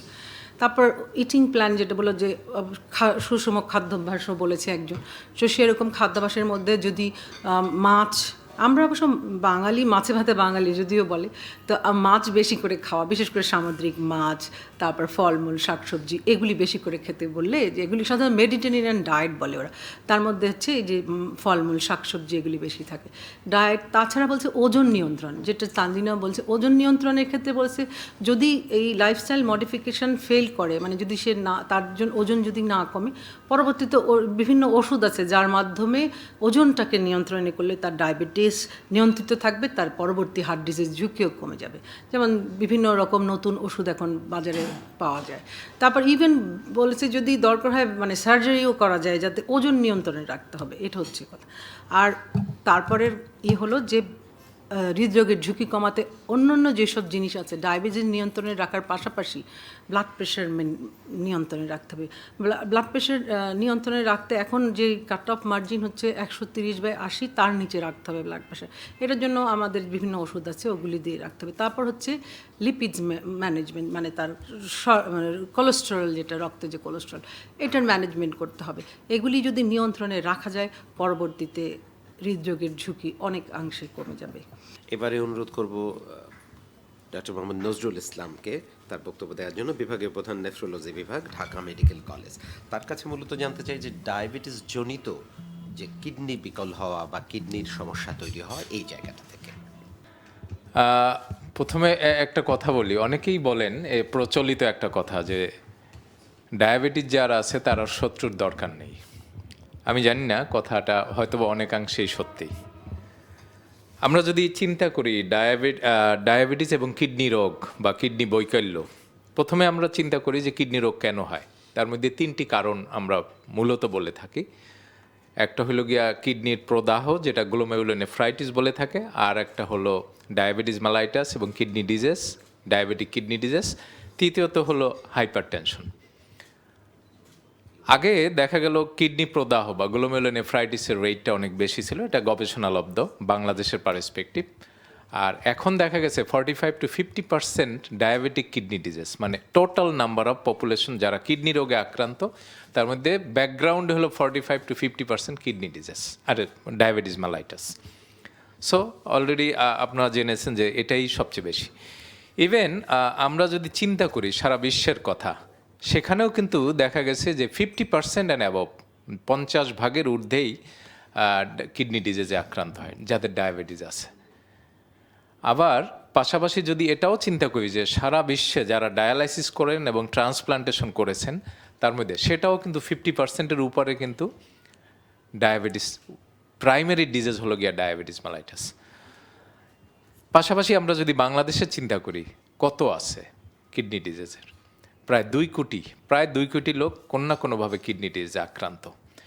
এখন আসুন এও আমাদের চিন্তা করতে হয়, যাদের ডায়াবেটিস মেলাইটাস আছে, আমার চেয়ে বিশেষজ্ঞ যারা আছেন তারা আরও ভালো জানবেন, স্পেশালি কার্ডিওলজিস্ট, এন্ডোক্রাইনোলজিস্ট, যে 50% অফ ডায়াবেটিস পেশেন্ট যাদের ডায়াবেটিস আছে তার 50%-এই দেখা যায় কোনো না কোনোভাবে হাইপারটেনশন ডেভেলপ করে। তার মানে কি 50% হাইপারটেনশন ডেভেলপ করে, ডায়াবেটিস মেলাইটাস আছে, 2টো কোমরবিডিটিস, মানে 2টা রোগের সমন্বয় ঘটলো। সো তার পক্ষে কিডনি ডিজিজে আক্রান্ত হওয়াটা আমি মনে করি খুবই স্বাভাবিক। শতকরা 65 থেকে 70 কারণ কিন্তু এখানে চলে গেল। সো দোষ কিন্তু আমার নয়, আমি বললাম যে আমার কিডনির না, দোষ কিন্তু ডায়াবেটিসের, আমার তাই মনে হয়। কারণ এতটা ব্যাকগ্রাউন্ড কিন্তু পুরোটাই ডায়াবেটিসের কারণেই হচ্ছে। এখন আমরা যদি এইটা চিন্তা করি যে কারো ডায়াবেটিস আছে এবং প্রেশারও আছে, কেউ কন্ট্রোল করলো আর কেউ কন্ট্রোল করলো না, যদি কন্ট্রোল করে থাকে তাহলে ভালো, শতকরা 1 থেকে 3-4% পর্যন্ত প্রত্যেক বছর কিডনি ফাংশন লস করবে, যেটা জিএফআরে দেখানো হয়। বাট আমি বলতেছি এটা অ্যাভারেজ বলা যায় পার্সেন্টেজের মতো। কিন্তু কেউ যদি আনকন্ট্রোল থাকে ডায়াবেটিস এবং ব্লাড প্রেশার, বলা হয় 10 থেকে 12 ml জিএফআর, তার মানে 10 থেকে 12% কিডনি ফাংশন প্রত্যেক বছর লস করবে। তার মানে তার কিডনি ফাংশন পুরোপুরি অকেজো হতে খুব বেশি সময় আর প্রয়োজন হবে না। সো এইটা আমাদের মূলত সিনারিও কিন্তু এরকম। এরপরে এইটাকেই আমি আসলে মূল ভয়াবহতা বলি। এর পরবর্তীতে কি, কেউ যদি এইভাবে কিডনি ফাংশন লস করে উইদিন এ শর্ট পিরিয়ড, অল্প সময়ের মধ্যে দেখা যায় পুরোপুরি কিডনি তার অকেজো হয়ে যায়। আর যখন পুরোপুরি কিডনি অকেজো হয়, শুধু যে কিডনি অকেজো হইলো তা না, সেক্ষেত্রে তার হাইপারটেনশন ডেভেলপ করলো, অ্যানিমিয়া ডেভেলপ করলো, এবং আলটিমেটলি তাকে আমরা কিছুদিন চেষ্টা করি, আসলে আমরা কিডনি ভালো করতে পারি না, এক কথায় বলে দিই আমরা উই ক্যান ট্রাই, আমরা চেষ্টা করতে পারি যার ডিজিজের এই যে প্রোগ্রেশন রেট, যেটা কিনা গতিটাকে আমরা কিছুটা হলো ডিলে করার চেষ্টা করতে পারি বা একটু সময় নেওয়ার চেষ্টা করি। আমরা কিন্তু আসলেই কিডনি ভালো করতে পারি না। সো সেক্ষেত্রে আমরা চেষ্টা করি যতটা ডিলে করা যায় by controlling diabetes, by controlling hypertension বা অন্যান্য খাবার বা পরিমিতভাবে খাবার গ্রহণ, এবং যেটা অলরেডি বলছেন অনেক পরামর্শকই বলছেন যে লিপিড কন্ট্রোল, তারপর হলে স্মোকিং ইনহিবিশন, এটাও কিন্তু তারা অলরেডি উল্লেখ করে দিয়েছেন। আর এই যে প্রেশার, যে অলরেডি যার কিডনি অকেজো হয়ে গেল, তার প্রেশার তো আসলে আমাদের দেশের পার্সপেক্টিভে আমরা কিন্তু এই ডায়ালাইসিস বা ট্রান্সপ্লান্টেশনের মতো এত বড় চিকিৎসা ব্যয় আমরা নিজেদের পকেট থেকে বহন করতে হয়, বাইরে কিন্তু তা নয়, হয় ইন্স্যুরেন্স না হয় গভর্নমেন্ট বহন করবে। আমার 3 বছরের অভিজ্ঞতা আছে বাইরে কাজ করে। ইভেন বাইরের পেশেন্ট আমি দেখেছি মিডল ইস্টে যে তারা সিঙ্গেল প্যারাসিটামল কিনতে চায় না। ইভেন আমাকে আইসা যে কোনো এক রুগী এমন এক সময় বলছে, ইউ টক টু ডিরেক্টর, আমাকে এসে প্রেস করছে যে এখানে প্যারাসিটামল নাই কেন। তার মানে কি, they doesn't like to spend a single penny, একটা পয়সা খরচ করতে চায় না। কিন্তু আমাদের দেশের পার্সপেক্টিভ সম্পূর্ণ ভিন্ন, আমাদের নিজেদেরই খরচ করতে। সো সেই ক্ষেত্রে আমাদের উদ্দেশ্য হবে আসলে যতটা পরিমাণে আমরা এই রোগকে ডিলে করে আমরা পুরোপুরি কিডনি অকেজো হোক। ইভেন দেখেন কিডনি অকেজো হলে সেক্ষেত্রে কিন্তু ট্রান্সপ্লান্টেশন আমাদের খুবই সীমিত ট্রান্সপ্লান্টেশন হয়, 8-10টা সেন্টারে ট্রান্সপ্লান্টেশন হয়। ডায়ালাইসিসের সেন্টার যদি বলেন সারা বাংলাদেশের পার্সপেক্টিভ, সেটা হলো 260 থেকে 70টা, এবং নিজেদের পয়সা থেকেই ডায়ালাইজ করতে হয়। সো কিভাবে আমরা এর থেকে পরিত্রাণ তো পাবো না, কিভাবে আমরা এর থেকে খরচ বা ব্যয় কমিয়ে নিজেদের, অলরেডি পাঠান স্যার প্রথমেই বলেছেন যে আমাদের লংজিভিটি কমে যাওয়া, কিভাবে আমরা বাড়াতে পারি। এখানে অনেক পরামর্শকই সেই অ্যাডভাইস দিয়েছেন। আমাদের কিছু এই যাদের কিডনি বিকল এবং ডায়াবেটিস দুটোই বিদ্যমান আছে, পাশাপাশি প্রেশার আছে, হাইপারটেনশন আছে, তাদের ব্যাপারে আমাদের কিছু টার্গেট আছে। লাইক ডক্টর সাইফুদ্দিনও বলেছেন, যে ডক্টর তানজিনা হোসেনও বলেছেন যে কী টার্গেটগুলো আমাদের। যেমন আমরা প্রথমেই একটা বলি, এই পেশেন্টগুলো আসলে যে আপনি ডায়াবেটিস কন্ট্রোল করেন, আমাদের ওই হিমোগ্লোবিন A1C তারা ডিফাইন করে দিয়েছে তাদের গাইডলাইনে। আমরা প্রেশার কন্ট্রোল করি, সেটাও আমরা বলে দিই। আমরা লিপিড কন্ট্রোল করি, তাদেরও একটা মাত্রা নির্ধারিত আছে, তাদেরও মাত্রা নির্ধারিত আছে। যেটা হলো স্মোকিং, সেখানেও বলা হয় যে 2 থেকে 3% may have chance of aggravate, মানে ডিজিজ বাড়িয়ে দেওয়ার ক্ষমতা রাখে, সেইটাকে অ্যাভয়েড করি। অবেসিটি ম্যানেজমেন্ট, সেটাও বলেছেন।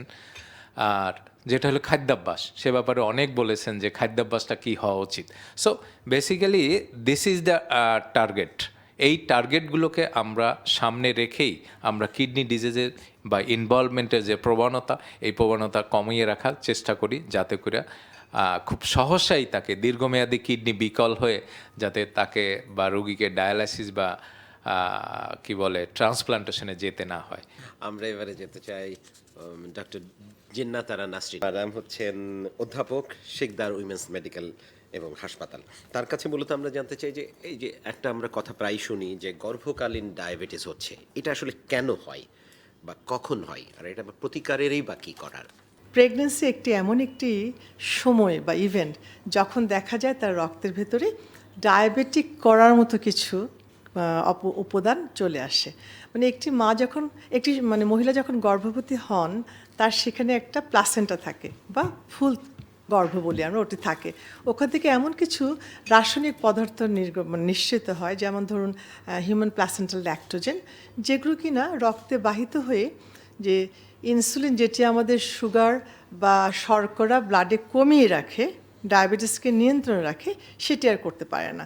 দেখা যায় যে তাদের ইনসুলিনের কার্যক্ষমতা অনেক কমে যায়। সুতরাং এটি একটি কারণ যেটি কিনা গর্ভকালীন অবস্থায় হতে পারে, ডায়াবেটিসের জন্ম দিতে পারে।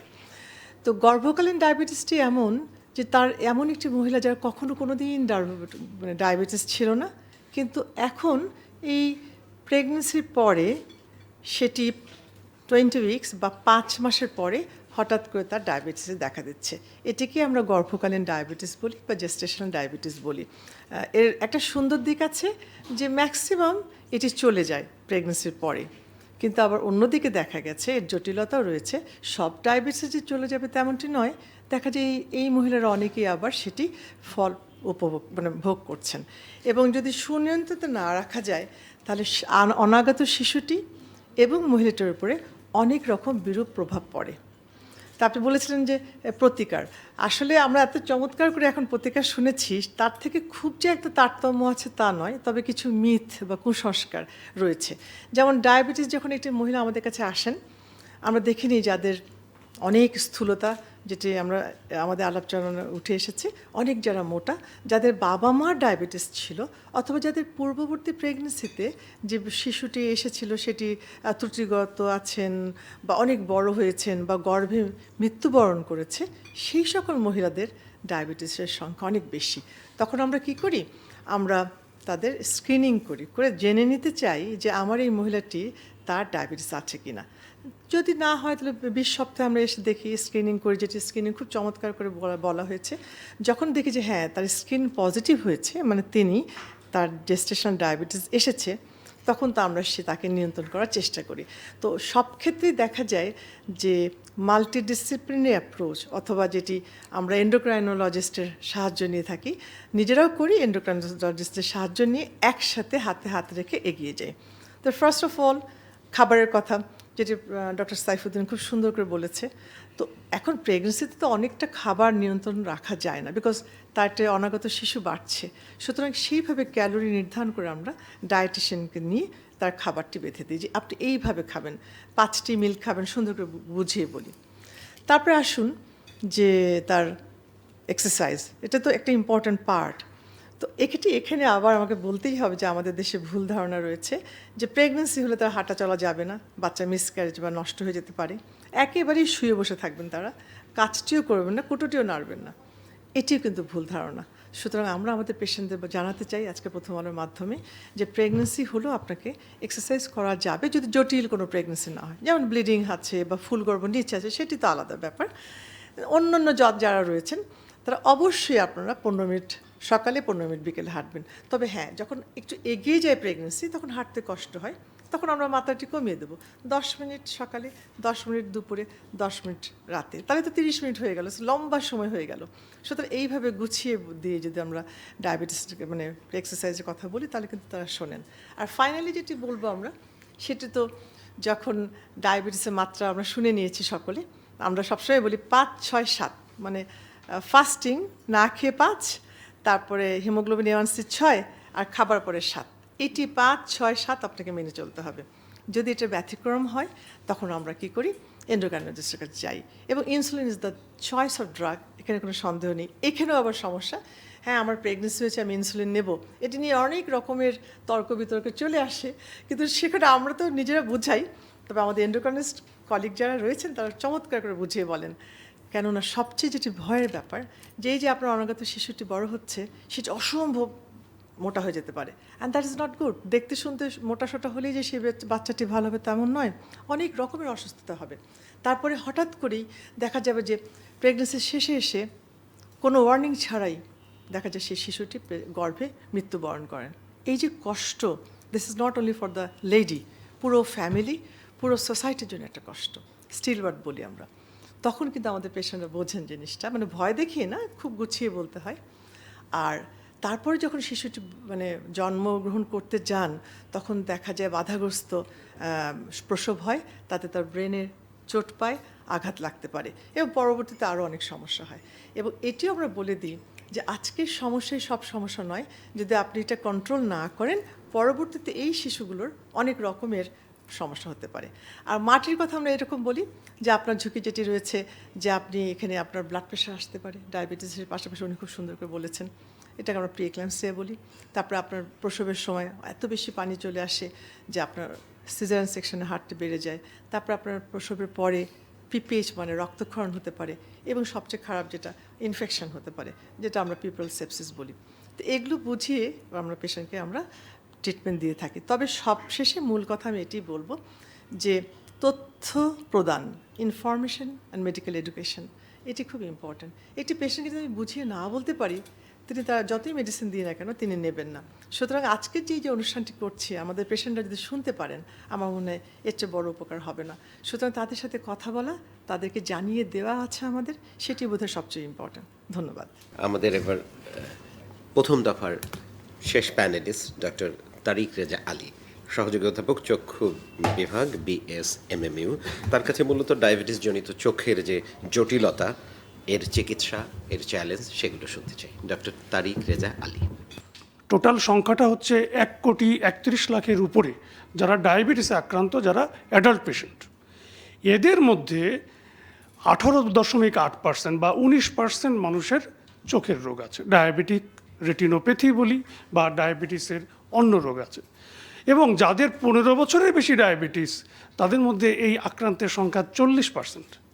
এই যে সমীক্ষা, এটা কিন্তু স্যার বার্ডিমের যে ওই ডাটা থেকে আমি পেয়েছি। তো এখন ডায়াবেটিক রেটিনোপ্যাথি শুধু আমরা আলোচনা করি, আসলে কিন্তু তা নয়। ডায়াবেটিস চোখের সব জায়গাকেই আক্রমণ করতে পারে। আমার এই আই লিড থেকে শুরু করে রেটিনা, সম্পূর্ণ জায়গাতেই কিন্তু হতে পারে। যেমন ব্লেফারাইটিস, একটা রোগ যেখানে বারবার চোখ চুলকায়, চোখের মধ্যে নানা রকম ময়লা হয়।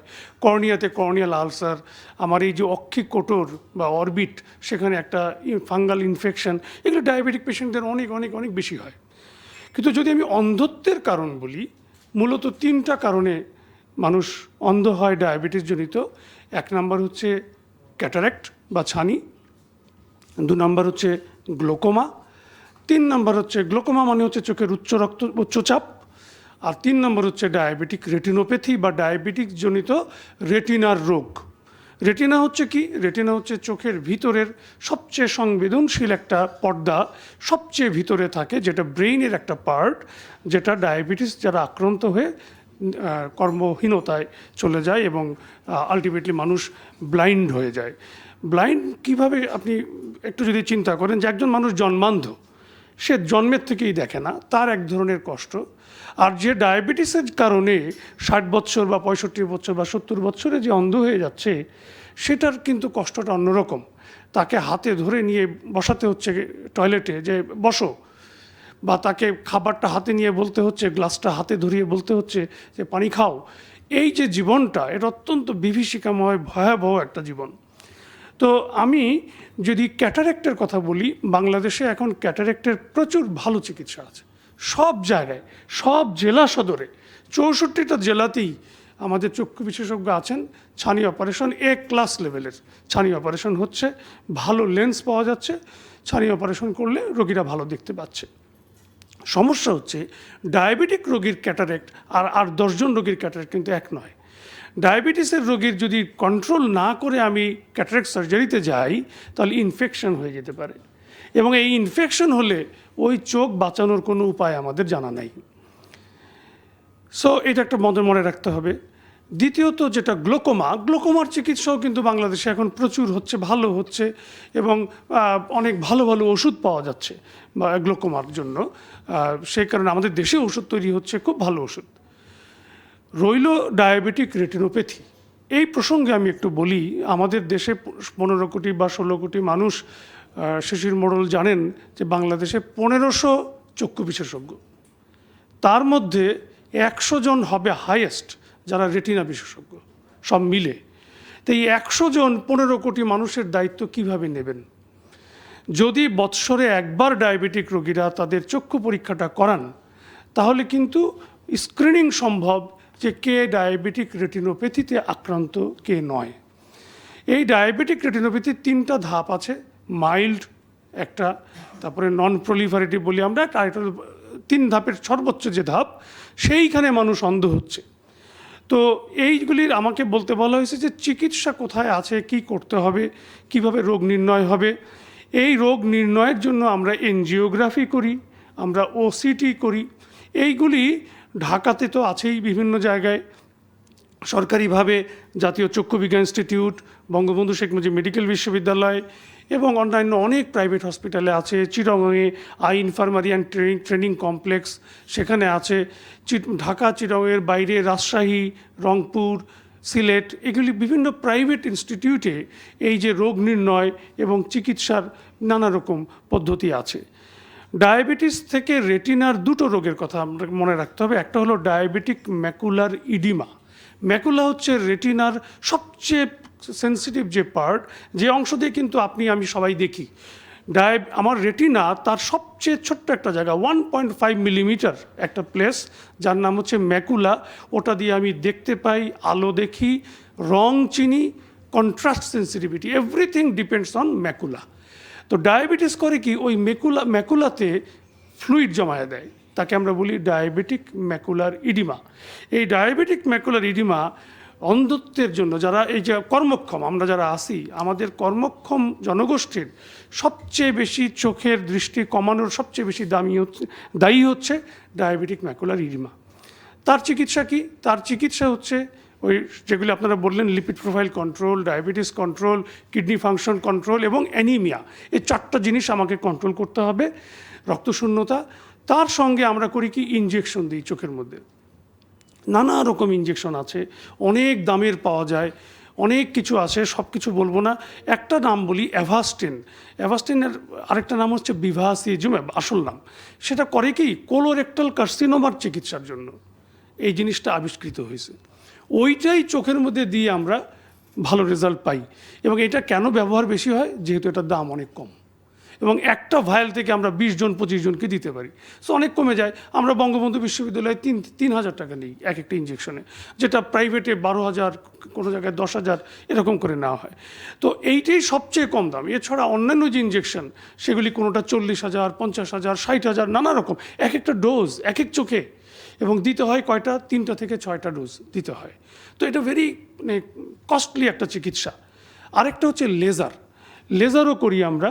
সেই লেজার কি? লেজার হচ্ছে একটা লাইট দিয়ে যেখান থেকে লিক করতেছে, ফ্লুইড জমা হচ্ছে, সেই জায়গাগুলি আমরা ব্লক করে দিই। সেই লিক, এই যে লেজার এবং এনজিওগ্রাফি, এগুলি যেগুলি আমি বললাম, বঙ্গবন্ধু বিশ্ববিদ্যালয়, জাতীয় চক্ষু বিজ্ঞান ইনস্টিটিউট এবং অন্যান্য যে প্রাইভেট ইনস্টিটিউটগুলোতে আছে, তো এগুলিও খুব যে ব্যয়বহুল কম তা না, কিন্তু অনেক ব্যয়বহুল চিকিৎসা। ঠিক একইভাবে রেটিনোপ্যাথি থেকে যদি রেটিনাল ডিটাচমেন্ট হয়ে যায়, রেটিনা যদি ছিঁড়ে যায়, তাহলে কিন্তু সে নিশ্চিত অন্ধত্ব, সেটাকে ঠেকানোর জন্য আমরা অপারেশন করি। প্রতিদিন আমরা এই অপারেশন করছি। এত পেশেন্ট ডায়াবেটিসের, যে আমার চেম্বারে যদি 10 জন রোগী হয়, তার 9 জনেরই ডায়াবেটিস। আমি যে নন ডায়াবেটিক পেশেন্ট, তাকে বলি যে আপনাকে একটা ফুলের তোড়া দেবো বা একটা রজনীগন্ধার স্টিক আপনাকে দিতে হবে, যে আপনার ডায়াবেটিস নাই। এইরকম একটা অবস্থা। তো যার রেটিনাল ডিটাচমেন্ট হয়ে গেল, তার যে চিকিৎসা, তাকে সার্জারি করে আমরা রেটিনাটাকে অ্যাটাচ করি, একটা সিলিকন অয়েল দিয়ে রাখি, সেই অয়েল আবার 3 মাস পরে বের করতে হয়। Very clumsy procedure. এর মধ্যে ছানি পড়ে যায়, ছানি অপারেশন করো। আলটিমেটলি পেশেন্টকে আমরা চাই যে সে যেন অ্যাম্বুলেটরি ভিশন পায়, অর্থাৎ সে যেন নিজের কাজগুলি নিজে করতে পারে। সে আবার বই পড়বে, কোরআন শরীফ পড়বে, তা কখনোই হবে না, যে ডায়াবেটিক রেটিনোপ্যাথির চূড়ান্ত ধাপে যে চলে গেছে। তো এই যে জনগোষ্ঠী, এদেরকে রক্ষা করার একটাই মাত্র উপায়, সেটা হচ্ছে diabetes control, lipid profile control, kidney function অর্থাৎ সেরাম ক্রিয়েটিন কন্ট্রোল এবং অ্যানিমিয়া, এটাকে কন্ট্রোল করতে হবে। এবং বছরে অন্তত একবার, যার কোনো কমপ্লিকেশন নাই, তাকে দেখাইতে হবে চক্ষু বিশেষজ্ঞকে। এবং যার কমপ্লিকেশন হয়ে গেছে, ডায়াবেটিস থেকে রেটিনার রোগ হয়ে গেছে, তাকে 3 মাস পর চোখটা দেখাতে হবে। এখন আমরা একটু মুক্ত আলোচনায় যেতে চাই। আমরা বিশ্ব ডায়াবেটিস দিবস উপলক্ষে আজকের এই গোলটেবিল আয়োজন করেছি আমরা হেলথ কেয়ারের সহযোগিতায়। প্রথম আলো এটি আয়োজন করছে। আমরা শিরোনামটা দিয়েছি যে ডায়াবেটিস ও এর জটিলতা প্রতিরোধে করণীয়। তা আমাদের প্রথম দফার প্যানেল আলোচনা শেষ হয়েছে। এবার আমি নিজে রোগী হিসেবে আপনাদের কাছে কিছু প্রশ্ন তুলে ধরতে চাই, আপনারা যদি বলতে চান। সেটি হচ্ছে যে আমার মা বাবার ডায়াবেটিস আছে। আমার বাবার অনেক ডায়াবেটিস ছিল, উনি অনেক 12 বছর আগে মারা গেছেন।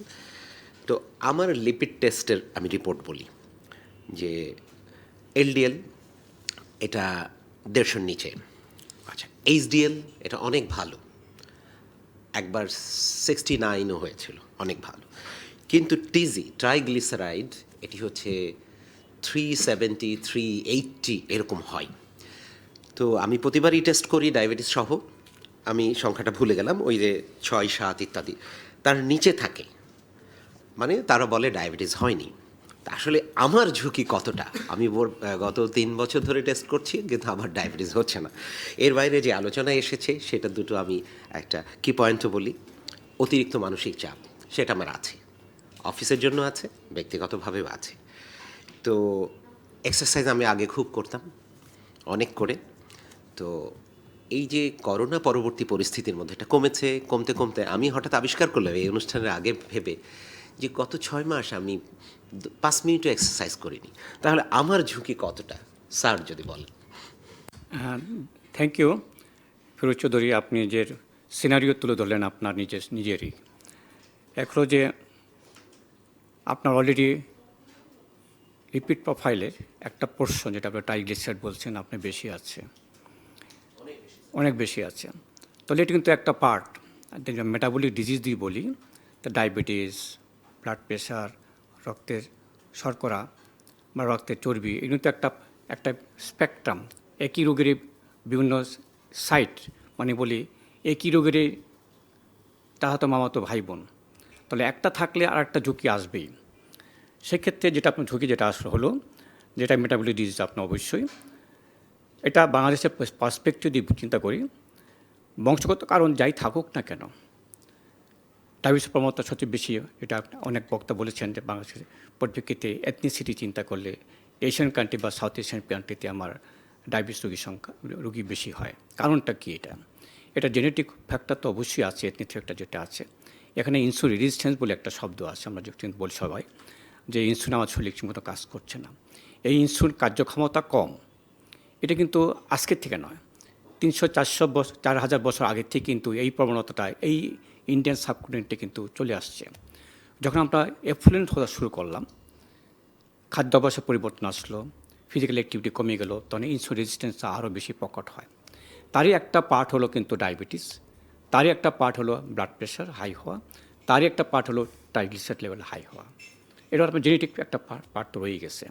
তো জেনেটিক ফ্যাক্টর থাকলে যে আপনার রোগ হবে এমন কোনো কথা নেই। আমি 100 বীজ লাগাইলাম একটা ক্ষেতের ভিতরে, সব বীজ থেকে কিন্তু গাছ অঙ্কুরিত হবে না। কোন গাছ থেকে অঙ্কুরিত হবে? যে বীজ আলো বাতাস পেয়েছে, পানি পেয়েছে, সার পেয়েছে, সেটা তো অঙ্কুরিত হবে। তার মানে পারিপার্শ্বিক কিছু কারণ এখানে সাথে যুক্ত হইতে হবে, জেনেটিক ফ্যাক্টর প্লাস সাম আদার ফ্যাক্টরস। তার মধ্যে একটা ফ্যাক্টর হলো আপনার অবেসিটি, আপনার অলরেডি আছে, এবং সেটা ওবেসিটি একটা ধরনও আছে আমার এশিয়ান কান্ট্রির ভিতরে বা আমাদের ইন্ডিয়ান সাবকন্টিনেন্টে।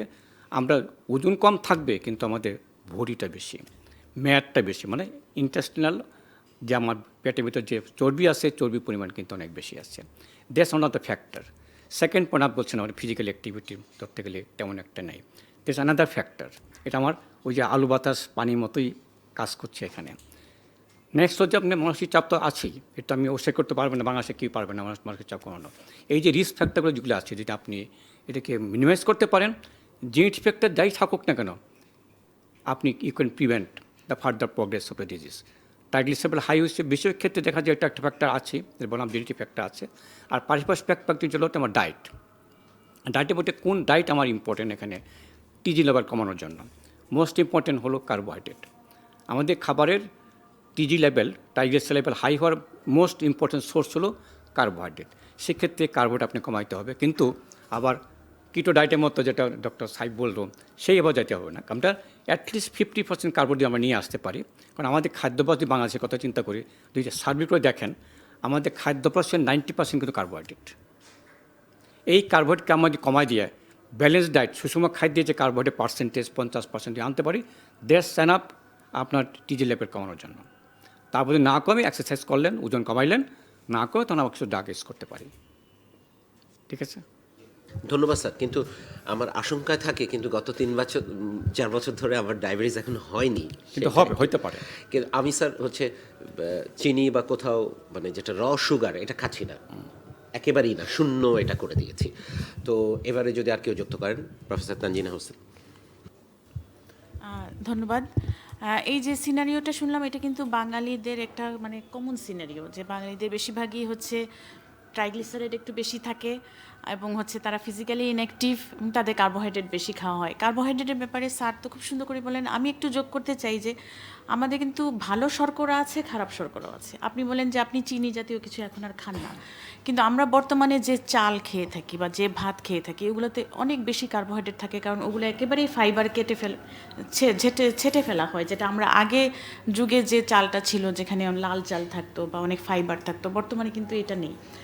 আমরা যে সাদা ময়দাযুক্ত খাবার খাই অনেক সময়, ব্রেড, পিৎজা বা হচ্ছে বার্গারের যে রুটিটা, এগুলো কিন্তু খুব খারাপ ধরনের কার্বোহাইড্রেট, এগুলো অ্যাভয়েড করা উচিত। আমরা অনেক সময় ভাবি, আমার অনেক রোগীরা বলে যে আমি তো কখনো চিনি টিনি খাই না, কিন্তু দেখা যায় যে তিনি সকালে পরোটা খান সাদা ময়দা দিয়ে, বা তিনি সিঙ্গারা খান, যখন অফিসে যান সিঙ্গারা খান। এগুলো কিন্তু খুব ব্যাড কার্বোহাইড্রেট। তো খারাপ শর্করার চাইতে আপনাকে বেছে নিতে হবে ভালো শর্করা। ভালো শর্করা হচ্ছে যেগুলো জটিল শর্করা, যেগুলো ভাঙতে সময় লাগে, যেগুলো থেকে কম সুগার নিঃসৃত হয়, যেমন লাল চাল, লাল আটা, লাল ওটস, এই ধরনের খাবার হচ্ছে এগুলো এক শর্করা, কিন্তু এগুলো ভালো শর্করা। তাহলে আমাদেরকে ওই বাছাই করতে হবে, আমরা যে খাবার বাদ দেবো তা নয়, কিন্তু বাছাই করতে হবে কোনটা আমার জন্য ভালো, কোনটা আমার জন্য খারাপ। আর একটা সম্পূর্ণ প্রশ্ন করি, যে অনেক খাবার আমরা তৈরি করেছি, রেখেছি, ঠান্ডা হয়ে গেছে, আবার গরম করলাম, আবার ফ্রিজে রাখলাম, আবার খেলাম, এতে কি কোনো মানে বাড়ে খাবারের কার্বোহাইড্রেটের মাত্রা বা কিছু?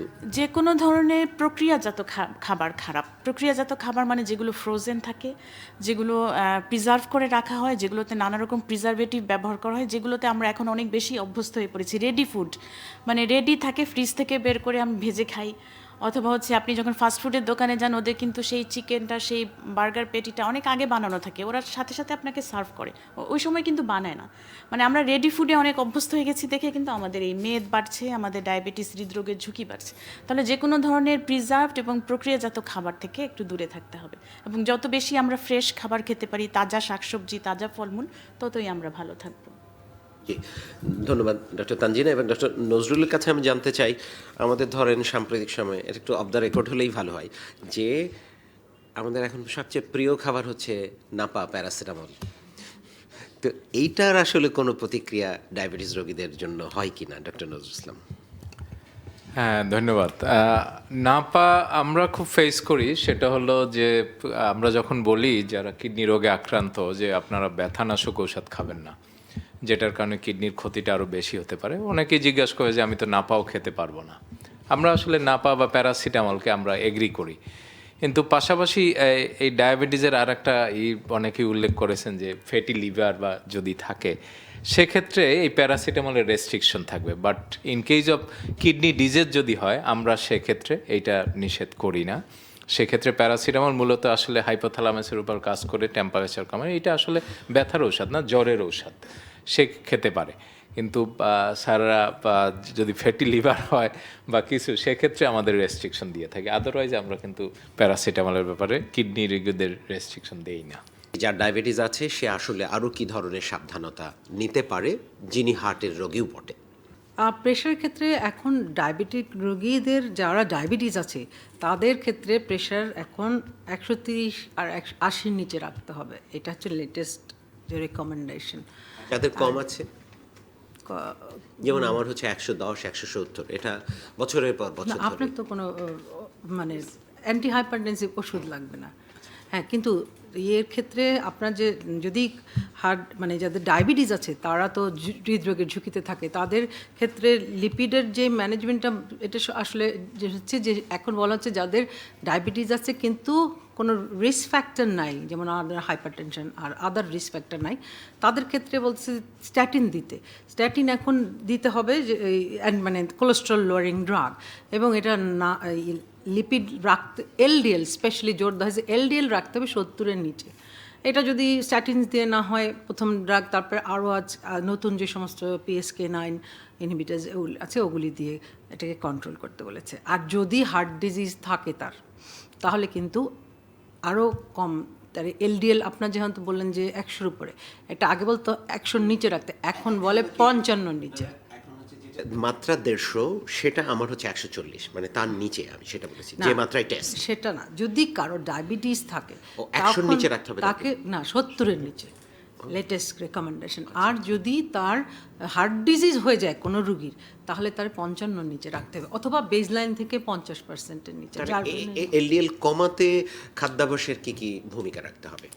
এলডিএল কমাতে খাদ্যাভ্যাসের ভূমিকা যেমন আমাদের যেই ব্যালেন্স ডায়েটগুলি বলেছে ওগুলি, হ্যাঁ, এবং রেড মিট খেতে পারবো কিনা? রেড মিট আসলে it is one of the মানে কালপ্রিট যারা কোলেস্টেরল বাড়ায়। আর যে ইয়েগুলি ফ্যাটগুলি বলছে যে স্যাচুরেটেড না, আনস্যাচুরেটেড যে ফ্যাটগুলি যেমন ওগুলি খাওয়া যায়, যেমন মিল্ক প্রোডাক্টস, ওগুলি ভালো, ওগুলি খাওয়া যেতে পারে। ধন্যবাদ ডক্টর সাবিনা হাশেম। ডক্টর সাইফুদ্দিন কিছু যোগ করবেন আশা করি। এই যে পিট প্রোফাইল নিয়ে একটা কথা আসলো, আমি কিছুদিন পূর্বে আমি ডায়াবেটিস চেম্বার করি, ওখানকার চিফ যিনি টেকনিশিয়ান ওনাকে আমি বললাম যে আপনি লিপিড প্রোফাইলের পাশে যে নর্মাল প্যারামিটার লিখছেন এটা আপনি তুলে দেন, ওখানে লিখে দেন আস্ক ইউর ফিজিশিয়ান। আমাদের দেশে যত মানুষকে আমরা কোলেস্টেরল ওষুধ দিচ্ছি তারা ওষুধ বন্ধ করে দিচ্ছে শুধুমাত্র এই রেফারেন্স রেঞ্জ। কারণ হচ্ছে এটা আসলে ওনারা কোত্থেকে এনেছে আমি জানি না, আসলে লিপিড প্রোফাইলে আমাদের একটা টার্গেট থাকে। তো আমাদের মূল টার্গেট হচ্ছে এলডিএল এবং ট্রাইগ্লিসারাইড, এই দুইটা। এলডিএল থাকতে হবে 100 কম, নাম্বার 1। কিন্তু ঢাকার কোনো জায়গায় প্যাকেটে লিখে রাখছে 150, যেমন আপনি 140 পাচ্ছেন, কিন্তু আপনি ভেবেছেন হ্যাঁ ফাইন, প্রত্যেকটা ল্যাবেই তাই হচ্ছে। যেমন আপনি 140 পাচ্ছেন, আপনি ভাবছেন যে আমার lipid profile is okay, but that is not fact. আপনার লিপিড প্রোফাইল হবে এটা টার্গেট বেসড। যার ডায়াবেটিস নাই, অন্য কোনো রিস্ক ফ্যাক্টর নাই, তার LDL should be less than 100। In presence of diabetes, it should be less than 70. In presence of multiple comorbidity or high risk for cardiac disease, it should be less than 55. কারণ আমি ল্যাবেটকে propose করেছি হয় এটা লিখেন, নয়তো ওখানে রেফারেন্সে যে লিখে রাখেন যে আস্ক ইউ ফিজিশিয়ান। তো এটা অনেক চিকিৎসকের ক্ষেত্রেও কিন্তু এই জিনিসটা ভুল হচ্ছে। আমাদের অনেক রুগী আছে লিপিড ওষুধ বন্ধ করে দিয়েছে, ডায়াবেটিস রুগী বলছে আমি রেফারেন্স কম্পেয়ার করেছি, আমি দেখেছি ওখানে 150-এর কম থাকতে হবে আমার এলডিএল 125 এসেছে, I stop the medication, but that is not the true. সুতরাং এটা আপনি যেটা বললেন আমার এটা খুবই রিলেভেন্ট, আমাদের খেয়াল রাখা উচিত। ধন্যবাদ ডক্টর সাইফুদ্দিন। আচ্ছা, ডক্টর নজরুল যোগ করবেন একটু? জি জি। ডক্টর সাইফুদ্দিনের এই কথার সাথে একটু করি, যেহেতু এই প্যারামিটার নিয়ে কথা হলো, অনেকেই আমরা আসলে এরকম দেখে থাকি যে ইনভেস্টিগেশন পেপারে যেমন কেউ যদি ক্রিয়েটিনিন 1.2 বা তারটাই ক্রস করুক, তখনই সে নিজেকে ভাবে আসলে কিডনি ফাংশন লস করছে।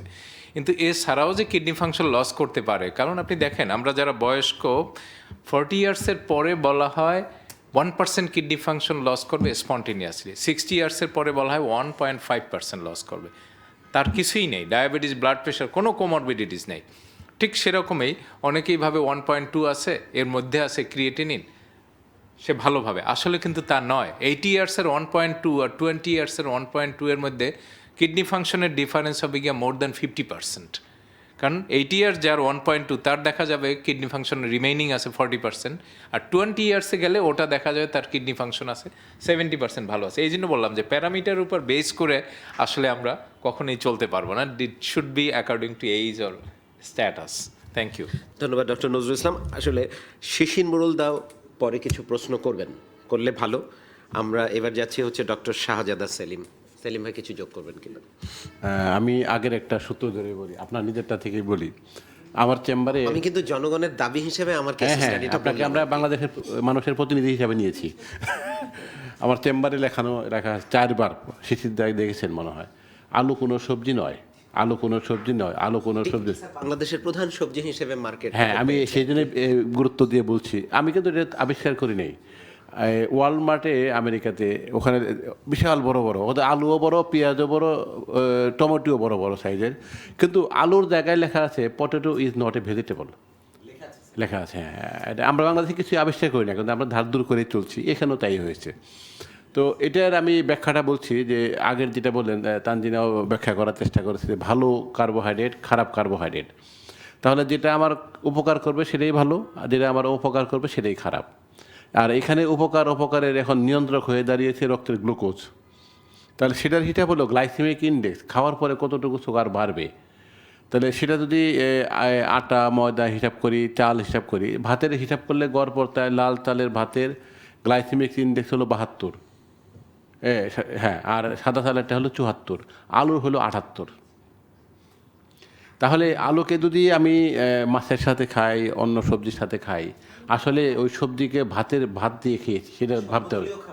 হ্যাঁ, তাহলে আপনাকে যদি আলু খান, তাহলে এটা কিন্তু অন্য দেশ কিন্তু সেটা করেছে, ওরা করে কি মাছ দিয়েছে, মেশড পটেটো দিয়েছে, তাহলে ওখানে কিন্তু ভাত রুটি নেই। তাহলে আপনি ভাত রুটি খাচ্ছেন, সাথে আলু খাচ্ছেন, মানে ভাত রুটি প্লাস ভাত রুটি সাথে সবজি খাচ্ছেন। এটা কিন্তু বাংলাদেশের জন্য একটা বড় একটা চ্যালেঞ্জ এখন। তাহলে এই মেসেজটাই আমাদেরকে বারবার নিজেদেরকে আওড়াতে হবে, সকলকে বোঝাতে হবে যে আলু কোনো সবজি নয়, আলু ভাত, মোর দ্যান ভাত, মোর দ্যান রুটি, নাম্বার 1। নাম্বার 2 হলো আমরা আনুষ্ঠানিকভাবে ডায়াবেটিস উদযাপন করছি। এটা ইন্টারন্যাশনাল ডায়াবেটিস ফেডারেশন করেছে কি, ডায়াবেটিস প্রতিরোধ এবং নিয়ন্ত্রণের জন্য কী কী করতে হবে সেটা করেছে। আর আমরা বাংলাদেশে অনুষ্ঠান করছি কীভাবে ডায়াবেটিসকে আরও বেশি করে আমন্ত্রণ জানানো যায়। এটা বলছি এই কারণে প্রতিটা আনুষ্ঠানিক খাবার ডায়াবেটিস হওয়ার জন্য পুরোপুরি সহায়ক। সেটা হিন্দুদের বলেন, মুসলমানদের বলেন, এমন সার্বজনীন আমাদের পহেলা বৈশাখ, সে পান্তাই তো খাবেন, খালি তো শর্করা, তো কী হবে, সুগারই বাড়বে। আমাদের বাংলাদেশে কোনো অনুষ্ঠান নাই যেটা ডায়াবেটিসের জন্য সহায়ক নয়। তাহলে এখানে জেনেটিক কারণ যেটা, সেটা তো আছেই। স্যার বলেছেন যে প্রাগৈতিহাসিক কাল থেকে আমরা জেনেটিক একটা ঝুঁকি নিয়ে বসবাস করছি, এটা কিন্তু খুব দুর্বল কারণ। বেশি কারণ হলো খাওয়া, আর 2 নম্বর কারণ হলো আমরা দিন দিন অকর্মণ্য জাতিতে পরিণত হচ্ছি। সেটার বাস্তব কারণ আছে, সেটা মানসিক কারণ আছে, সামাজিক কারণ আছে, কারণ যাই থাকুক সব কিছু মিলে খালি ডায়াবেটিস হওয়ার জন্য সহায়তা করছি। ডায়াবেটিস হয়ে থাকলে নিয়ন্ত্রণ না হওয়ার জন্য সহায়তা করছি, এবং স্যারদের কাছে, ম্যাডামদের কাছে রুগী যাওয়ার জন্য একটা রাস্তা তৈরি করছি। এই হলো বর্তমান পরিস্থিতি। এবারে ডক্টর হাফিজুর রহমান স্যার, আপনি কিছু যোগ করবেন কিনা? ধন্যবাদ। আসলে আমি আপনাকে যদি আমরা একটা কেস হিসেবে ধরি, আপনি যে কথাটা বলছিলেন যে ট্রাইগ্লিসারাইড বাড়ার, তো এখানে আমরা কিন্তু এতক্ষণ খাদ্যাভ্যাস নিয়ে আলাপ করলাম, কিন্তু আরেকটা ফ্যাক্টর লাইফস্টাইল মডিফিকেশন করে কিন্তু ট্রাইগ্লিসারাইড কমানো যাবে। তাহলে এটা খুবই গুরুত্বপূর্ণ। এবং আপনি বলছিলেন যে আমি কিন্তু হাঁটার সময় পাই না, এটা কিন্তু আমরা সবাই এখানে বলবো। তো এর ভিতর থেকে আমাকে বের করতে হবে। যেমন আমার নিজের কথাই যদি, আসলে এটা বলা ঠিক না, তো আমি কিন্তু সারাদিন আমাদের সবাই লাইফস্টাইল কিন্তু একই রকম। সকালে বের হই, রাত 11টা-12টায় বাসায় যাই, এবং যেটা ওই যে হেলদি যে ফুড যেটা, ওটা ওই যে বললাম যে খাবারটা আমরা যেটা খাই, ওটা আমাদের খাবারটা হয় লেট নাইটে যে। তো আমাদের যে এর ভিতরেই কিন্তু আমাকে একটু সময় বের করতে, আমি কিন্তু করি, আমি বিকালে এর ভিতরেই এই প্র্যাকটিসের মাঝখানে আমি পার্কে যাই। আমার ওইখানে 2-1জন রুগীর সাথে দেখা হয়, বলে যে ডাক্তার সাহেব ওয়েল ডান। তো যে এটা কিন্তু রুগীরা অনেকটা ইন্সপায়ার হয়। আমি যে গুলশান পার্কে, আমার চেম্বারের কাছে আমি ওখানে যাই, এই গুলশান পার্কে আমার অনেক রুগীকে আমি ওখানে দেখি, তারা হাঁটছে, অনেক বয়স্ক রোগ লাঠি দিয়ে হাঁটছে।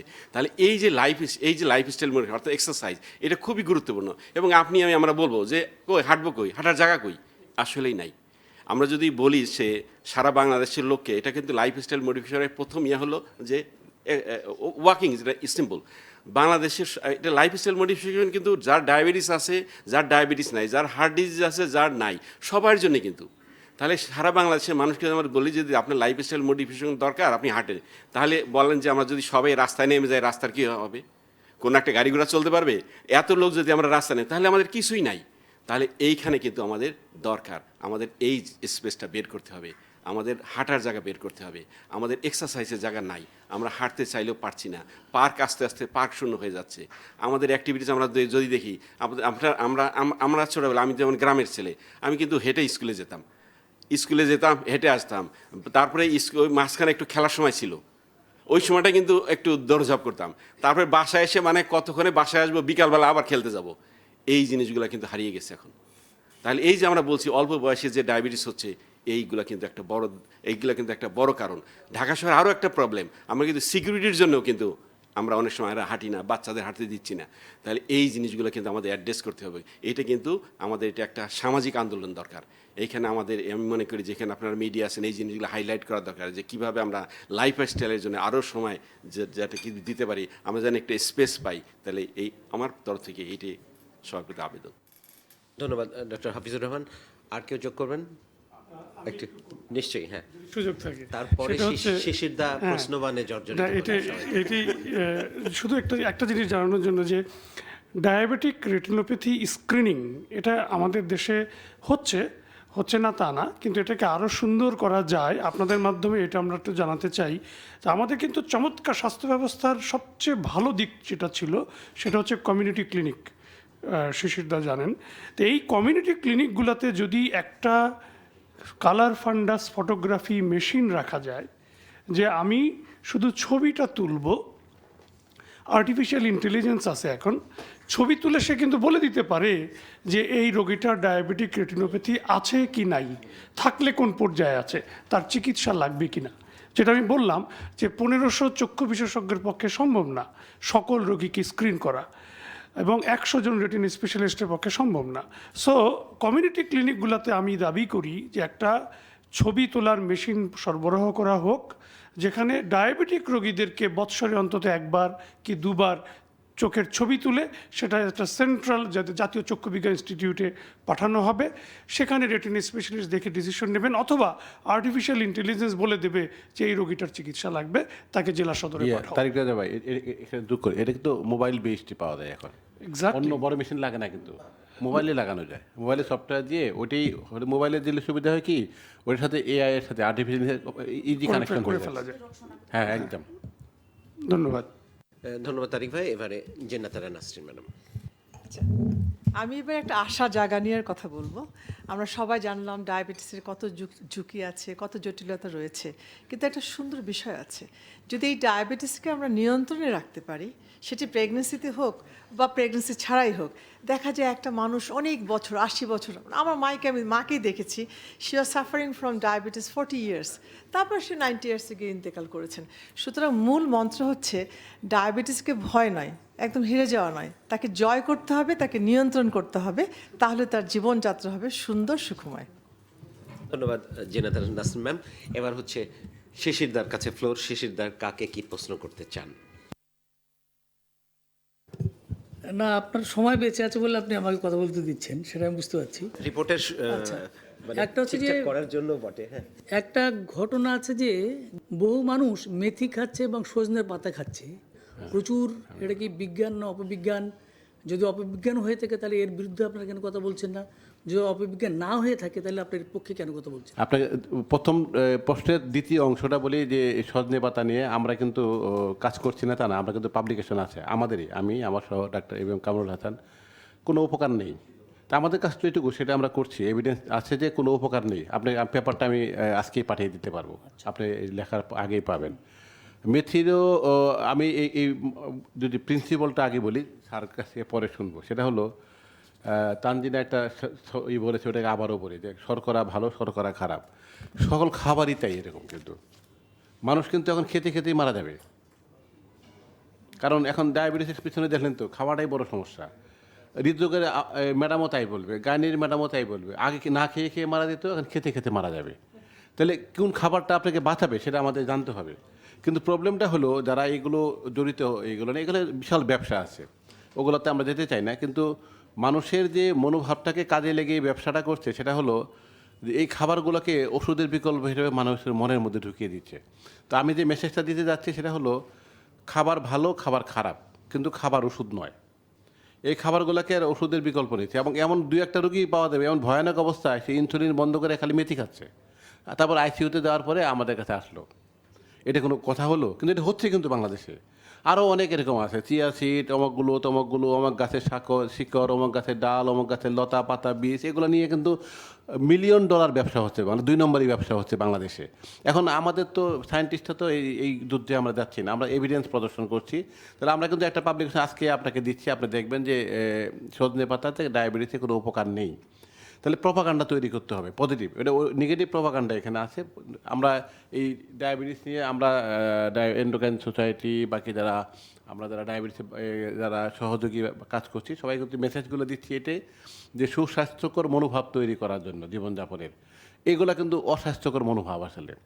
আপনি একটা দুইটার কথা বললেন, তো আরও কিন্তু অসংখ্য আছে, কিন্তু এটাগুলো মানুষের মনের মধ্যে আছে। আমি আরেকটা উদাহরণ দিই, একটা লাইভ প্রোগ্রামে টিভিতে আমাকে আমাদের এলাকা থেকেই পাশের জেলা থেকে ফোন করছে যে আপনারা তো কখনো মানতে চান না যে গাছের শিকড় দিয়ে এটা হয়, কিন্তু এগুলো তো প্রাকৃতিক, তো প্রাকৃতিক জিনিসের বিপক্ষে আপনি কি করে বলবেন? তা আমি বললাম যে আপনি লাইন কেটে দিয়েন না, আপনাকে আরেকটা প্রশ্ন করি, এই যে সাপের কামড় দিয়ে দিল, সাপটা কি আমি বানিয়েছি? ও তো প্রাকৃতিক, মারা গেল তো মানুষ। সাইক্লোনে 70 সনে 10 লক্ষ মানুষ মারা গেল, সুনামিতে প্রায় 8 লক্ষ মানুষ মারা গেল, সবই তো প্রাকৃতিক। প্রাকৃতিক হলেও প্রকৃতি তো ভালো আছে, এবং ওষুধগুলো সব তো প্রকৃতি থেকে প্রাকৃতি থেকে তুলে আইনে করা হয়েছে। এখন আমাকে বেছে নিতে হবে। এখন আমাদের কাজটা হলে মনোভাব তৈরি করা, বিজ্ঞান ভিত্তিক মনোভাব, যেটা যে আমার জীবনের জন্য যা ভালো আমি সেটা করব, খারাপ আমি অ্যাভয়েড করব। কিন্তু এইখানে মূল ধাক্কাটা কিন্তু এখানে, আমাদের মানুষের বিজ্ঞান ভিত্তিক মনোভাব তৈরি করতে আমরা এখন অনেক দূরে আছি। এটা কিন্তু আমরা শুধু ওই ডায়াবেটিসের ডাক্তাররা পারবো না, এটা সামগ্রিক মনোভাব কিন্তু। তাহলে শিক্ষা ব্যবস্থা থেকে শুরু করে সব ক্ষেত্রেই মনোভাব তৈরি করতে হবে। একটা কথা একটা বললেই আমি বললাম বলে বিশ্বাস করবেন তো দরকার নাই, তো আপনি ভেরিফাই করেন। ভেরিফাই করার রাস্তাও আছে আবার, সে রাস্তা গিয়েই আপনাকে ভেরিফাই করতে হবে যে এটা ঠিক আছে, এটা ঠিক নেই, তাহলে এটা চেঞ্জ করা যাবে। তো রোগী দেখি অনেক সময় রোগীরা এসে বলে যে স্যার আমি ফেসবুকে এই ওষুধ পেয়েছি, সজনে পাতা গুঁড়ো অথবা বিভিন্ন ট্রেডিশনাল একদম টাকা আমার কাছে পাঠিয়েছে, আমি খেয়েছি এবং সুগার কমেছে। That's true. তো আমার ধারণা এইসব ওষুধের মধ্যে গ্লিবেনক্লামাইড নামে একটা ওষুধ পাওয়া যায় ডায়াবেটিসে, অত্যন্ত পটেন্ট, সুগার খুব রেপিড কমায়, দাম হচ্ছে 30 থেকে 40 পয়সা। আমরা অনেক সময় কম লিখি কারণ এটা সুগার অনেক বেশি কমায়, সেই জন্য হাইপোগ্লাইসেমিয়ার ঝুঁকি অনেক বেশি। আমার ধারণা কোটাভিত্তিক ফেসবুকে যত ওষুধ ডায়াবেটিসের ওষুধ বলে বিক্রি হচ্ছে তাদের মধ্যে এইসব ওষুধ গুঁড়া করে মিশানো থাকতে পারে। আমার ধারণা ওইটা কেমিক্যাল, যেমন অনেক আছে এত কনফিডেন্ট যে আপনি আমার কোটা নিয়ে খান, 2 সপ্তাহ খেয়ে ডায়াবেটিস চেক করেন, যদি আপনার সুগার কমে যায় তখন আমাকে পে করবেন, আদারওয়াইজ আপনাকে পে করতে হবে না। তার মানে he is confident, he knows that it will reduce his blood sugar level. আমার ধারণা এটা কেমিক্যাল অ্যানালাইসিস করলে আপনি গ্লিবেনক্লামাইড জাতীয় মেডিকেশন পাবেন।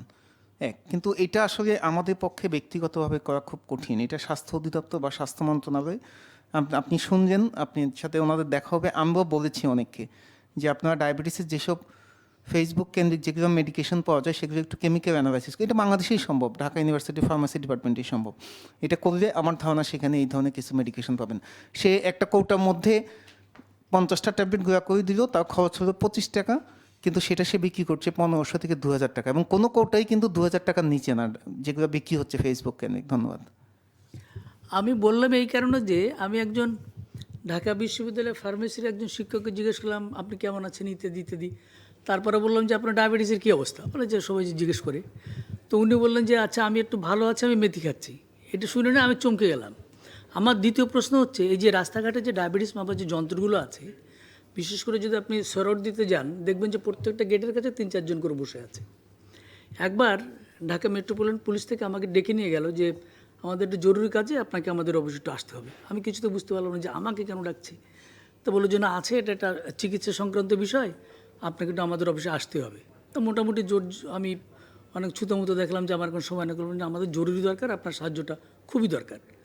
তো গেলাম সেখানে, তা ওখানে যেয়ে দেখলাম অনেকগুলো যন্ত্র, তারা ওই যে আপনার যে ডায়াবেটিস মাপার যন্ত্র, অনেক ধরনের যন্ত্র তারা সিজ করেছে এবং সব ধরে নিয়ে আসছে। বলছে যে এর একটাতে মাপলে একরকম হয়, আরেকটাতে সঙ্গে সঙ্গে হলে আরেক রকম হয়।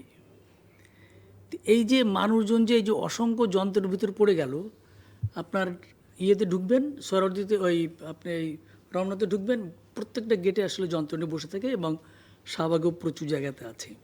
তো এই যে মানুষজন যে ভুলভাল মাপছে, তো এইটা প্রতিরোধের জন্য তো কিছু একটা বলা উচিত।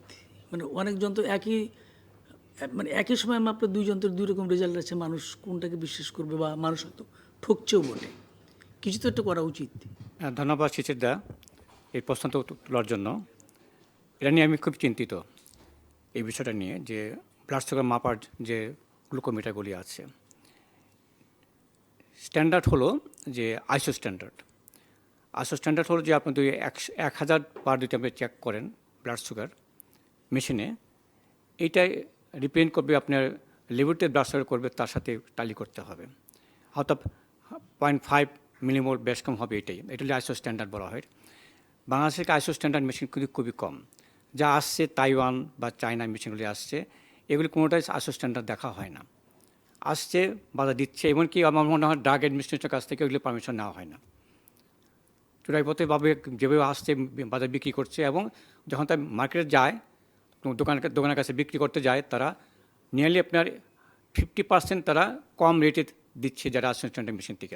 স্বাভাবিকভাবে যে দোকানদার সে কমিশন পায় বেশি, সে ওটাই রাখে, এবং যখন রুগীরা যায় আমি একটা মেশিন কিনতে চাই, ওইগুলি দেয়, কারণ সেখানে তার লাভ বেশি। আর আইসো স্ট্যান্ডার্ড মেশিন তো তত লাভ পাবে না। এটার মেন কথা হলো যে আমার এখানে এই যে আপনার রেগুলেটরি অথরিটি যারা আছে তারা এটা চেক করা উচিত মনে হয় এটা। আর সুখের বিষয় যেটা হলো, আমরা বাড়ামিয়ে প্রত্যেক 2 বছর পর পর আমরা মেশিন আমরা চেক করি, টপ 10 মেশিন কার কি ইউজ করবে, আমরা সেটা তথ্য আমার দেওয়া আছে আমাদের এখানে, যে এই মেশিনগুলো আপনি ইউজ করতে পারেন, যে এটা আইসো স্ট্যান্ডার্ড মেশিন করে। আমরা প্রত্যেকটা মেশিন আমরা চেক করে দেখি কার কোন মেশিন কোথাও আমার ব্লাড সুগার কেমন থাকে স্ট্যান্ডার্ড হিসাবে। পশরদা থেকে এসছেন, পশর ভৌমিক হেলথ কেয়ার থেকে।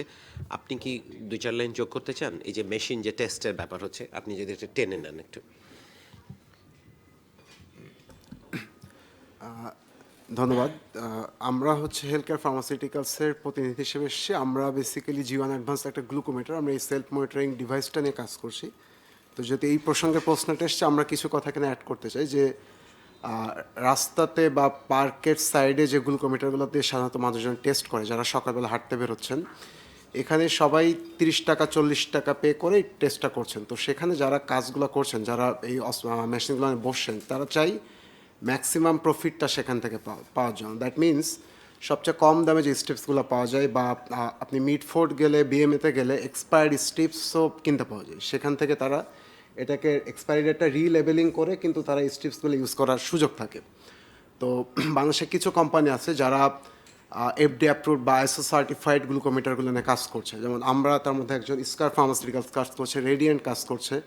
আমি ব্র্যান্ডগুলোর নাম বললাম না, বাট এই প্রোডাক্টগুলো কিন্তু সার্টিফাইড, কোনোটার ইউএসএফডি আছে, কোনোটার আইএসও সার্টিফিকেশনস আছে। বিসাইডস যখন ফার্মাসিউটিক্যালস কোম্পানি এই প্রোডাক্টগুলোকে ম্যানেজ করছে, তখন এগুলার এক্সপায়ারি রিলেবেলিংয়ের সুযোগগুলো থাকে না, কারণ রেগুলেটরি কমপ্লায়েন্সের মধ্য দিয়ে তাদেরকে যেতে হয়। তো এই জায়গাতে যদি সাধারণ যারা ডায়াবেটিস রোগী তারা একটু সচেতন হতে পারে, তাহলে এই ঝুঁকিটা এড়ানো সম্ভব। দ্যাট মিনস সঠিক মানের বা ভালো মানের গ্লুকোমিটার ইউজ করলে কিন্তু এই ভুল ফলাফলের ঝুঁকিটা এড়ানো সম্ভব। ধন্যবাদ পশর ভৌমিক। দাদা, আর কিছু প্রশ্ন? না হলে আমরা আসলে শেষ করে দিতে চাই। এখন আমরা অনুষ্ঠানের একেবারে শেষ দিকে, তারপরেও আমি একটা বলি যে কারো এরপরেও কিছু যুক্ত করার আছে কিনা আমার ধারণা। স্যার যদি কনক্লুডিং নোট দিয়ে শেষ করেন তাহলে আমাদের। Thank you very much. আমরা এতক্ষণ যে আলোচনা শুনলাম, ডায়াবেটিস এবং তার জটিলতা প্রতিরোধ। তো জটিলতা প্রতিরোধের মেইন কথা হলো আমার রিস্ক ফ্যাক্টর ভিতরে একটা ডায়াবেটিস একটা অন্যতম। তো জটিলতা প্রতিরোধ করতে গেলে আমাকে ডায়াবেটিস সুনিয়ন্ত্রণ রাখা একটা পয়েন্ট। 2 নম্বর, যার ডায়াবেটিস এখনো হয় নাই তাকে যাতে ডায়াবেটিস যাতে না হয় সেদিকে তাকে নজর দেওয়া। তো আমি বললাম যে আমি যে প্রথমে আমার শুরুতে বলছিলাম, ডায়াবেটিস একটা পার্ট পুরা রোগের ভিতরে, অর্থাৎ নন কমিউনিকেবল ডিজিজের একটা পার্ট। নন কমিউনিকেবল ডিজিজের পার্টির ভিতরে সবচেয়ে ইম্পর্টেন্ট জায়গা হলো এই রোগগুলি হওয়ার অবেসিটি বা ওভারওয়েট। এবং ওবেসিটি ওভারওয়েটের ইম্পর্টেন্ট ব্যাকগ্রাউন্ড হলো আবার একই কথা আমরা যখন আলোচনা করলাম, লাইফস্টাইল, অর্থাৎ খাদ্যাভ্যাসের পরিবর্তন, ফিজিক্যাল অ্যাক্টিভিটি করা, ওজন দিকে লক্ষ্য রাখা, এবং মানসিক চাপ যেগুলো সেটা আমরা কমাইতে হবে, কিন্তু আমরা পারবো না। আমাদের স্ক্রিন টাইমটা কমাইতে হবে, মোবাইল ফোনে কথা। এখন আমি 3টা শব্দ উচ্চারণ করবো, আমার মনে হয় এতেই যথেষ্ট হবে আমাদের আজকে আলোচনাটা। একটা হলো ভোজন দিকে লক্ষ্য রাখা, খাওয়ার দিকে। সেকেন্ড পয়েন্ট হলো ভ্রমণ, ফিজিক্যাল অ্যাক্টিভিটি করা। থার্ড পয়েন্ট হলো ওজন। এই 3টা শব্দ যদি আমরা অ্যাপ্লাই করতে পারি, প্রচার করতে পারি, এই 3টা শব্দ কিন্তু enough to give message to the people. সহজ 3টা শব্দ, কিন্তু এই 3টা শব্দ আমরা প্রচার করতে পারি, তো সবার জন্য সুবিধা হবে যে আমরা ডায়াবেটিসকে প্রতিরোধ করতে পারবো। শুধু তাই না, ব্লাড প্রেশার বলেন, লিপিড প্রোফাইল বলেন, কোনো আর্টারি ডিজিজ বলেন, সব কিছু কিন্তু আমরা নিয়ন্ত্রণ করতে পারি 3টা শব্দ দিয়ে। Thank you very much. ধন্যবাদ পাঠান স্যারের বক্তব্যের মধ্যে দিয়ে আমরা আজকের অনুষ্ঠান শেষ করতে যাচ্ছি। হেলথ কেয়ারের সহযোগিতায় প্রথম আলো আয়োজিত বিশ্ব ডায়াবেটিস দিবস উপলক্ষে আজকের এই গোলটেবিল আয়োজন আমরা প্রায় 2 ঘন্টা ব্যাপী আলাপ করলাম। আমাদের শিরোনাম যেমনটি ছিল ডায়াবেটিস ও জটিলতা প্রতিরোধে করণীয়। আমরা আশা করি এসব পরামর্শ আমরা মেনে চলব।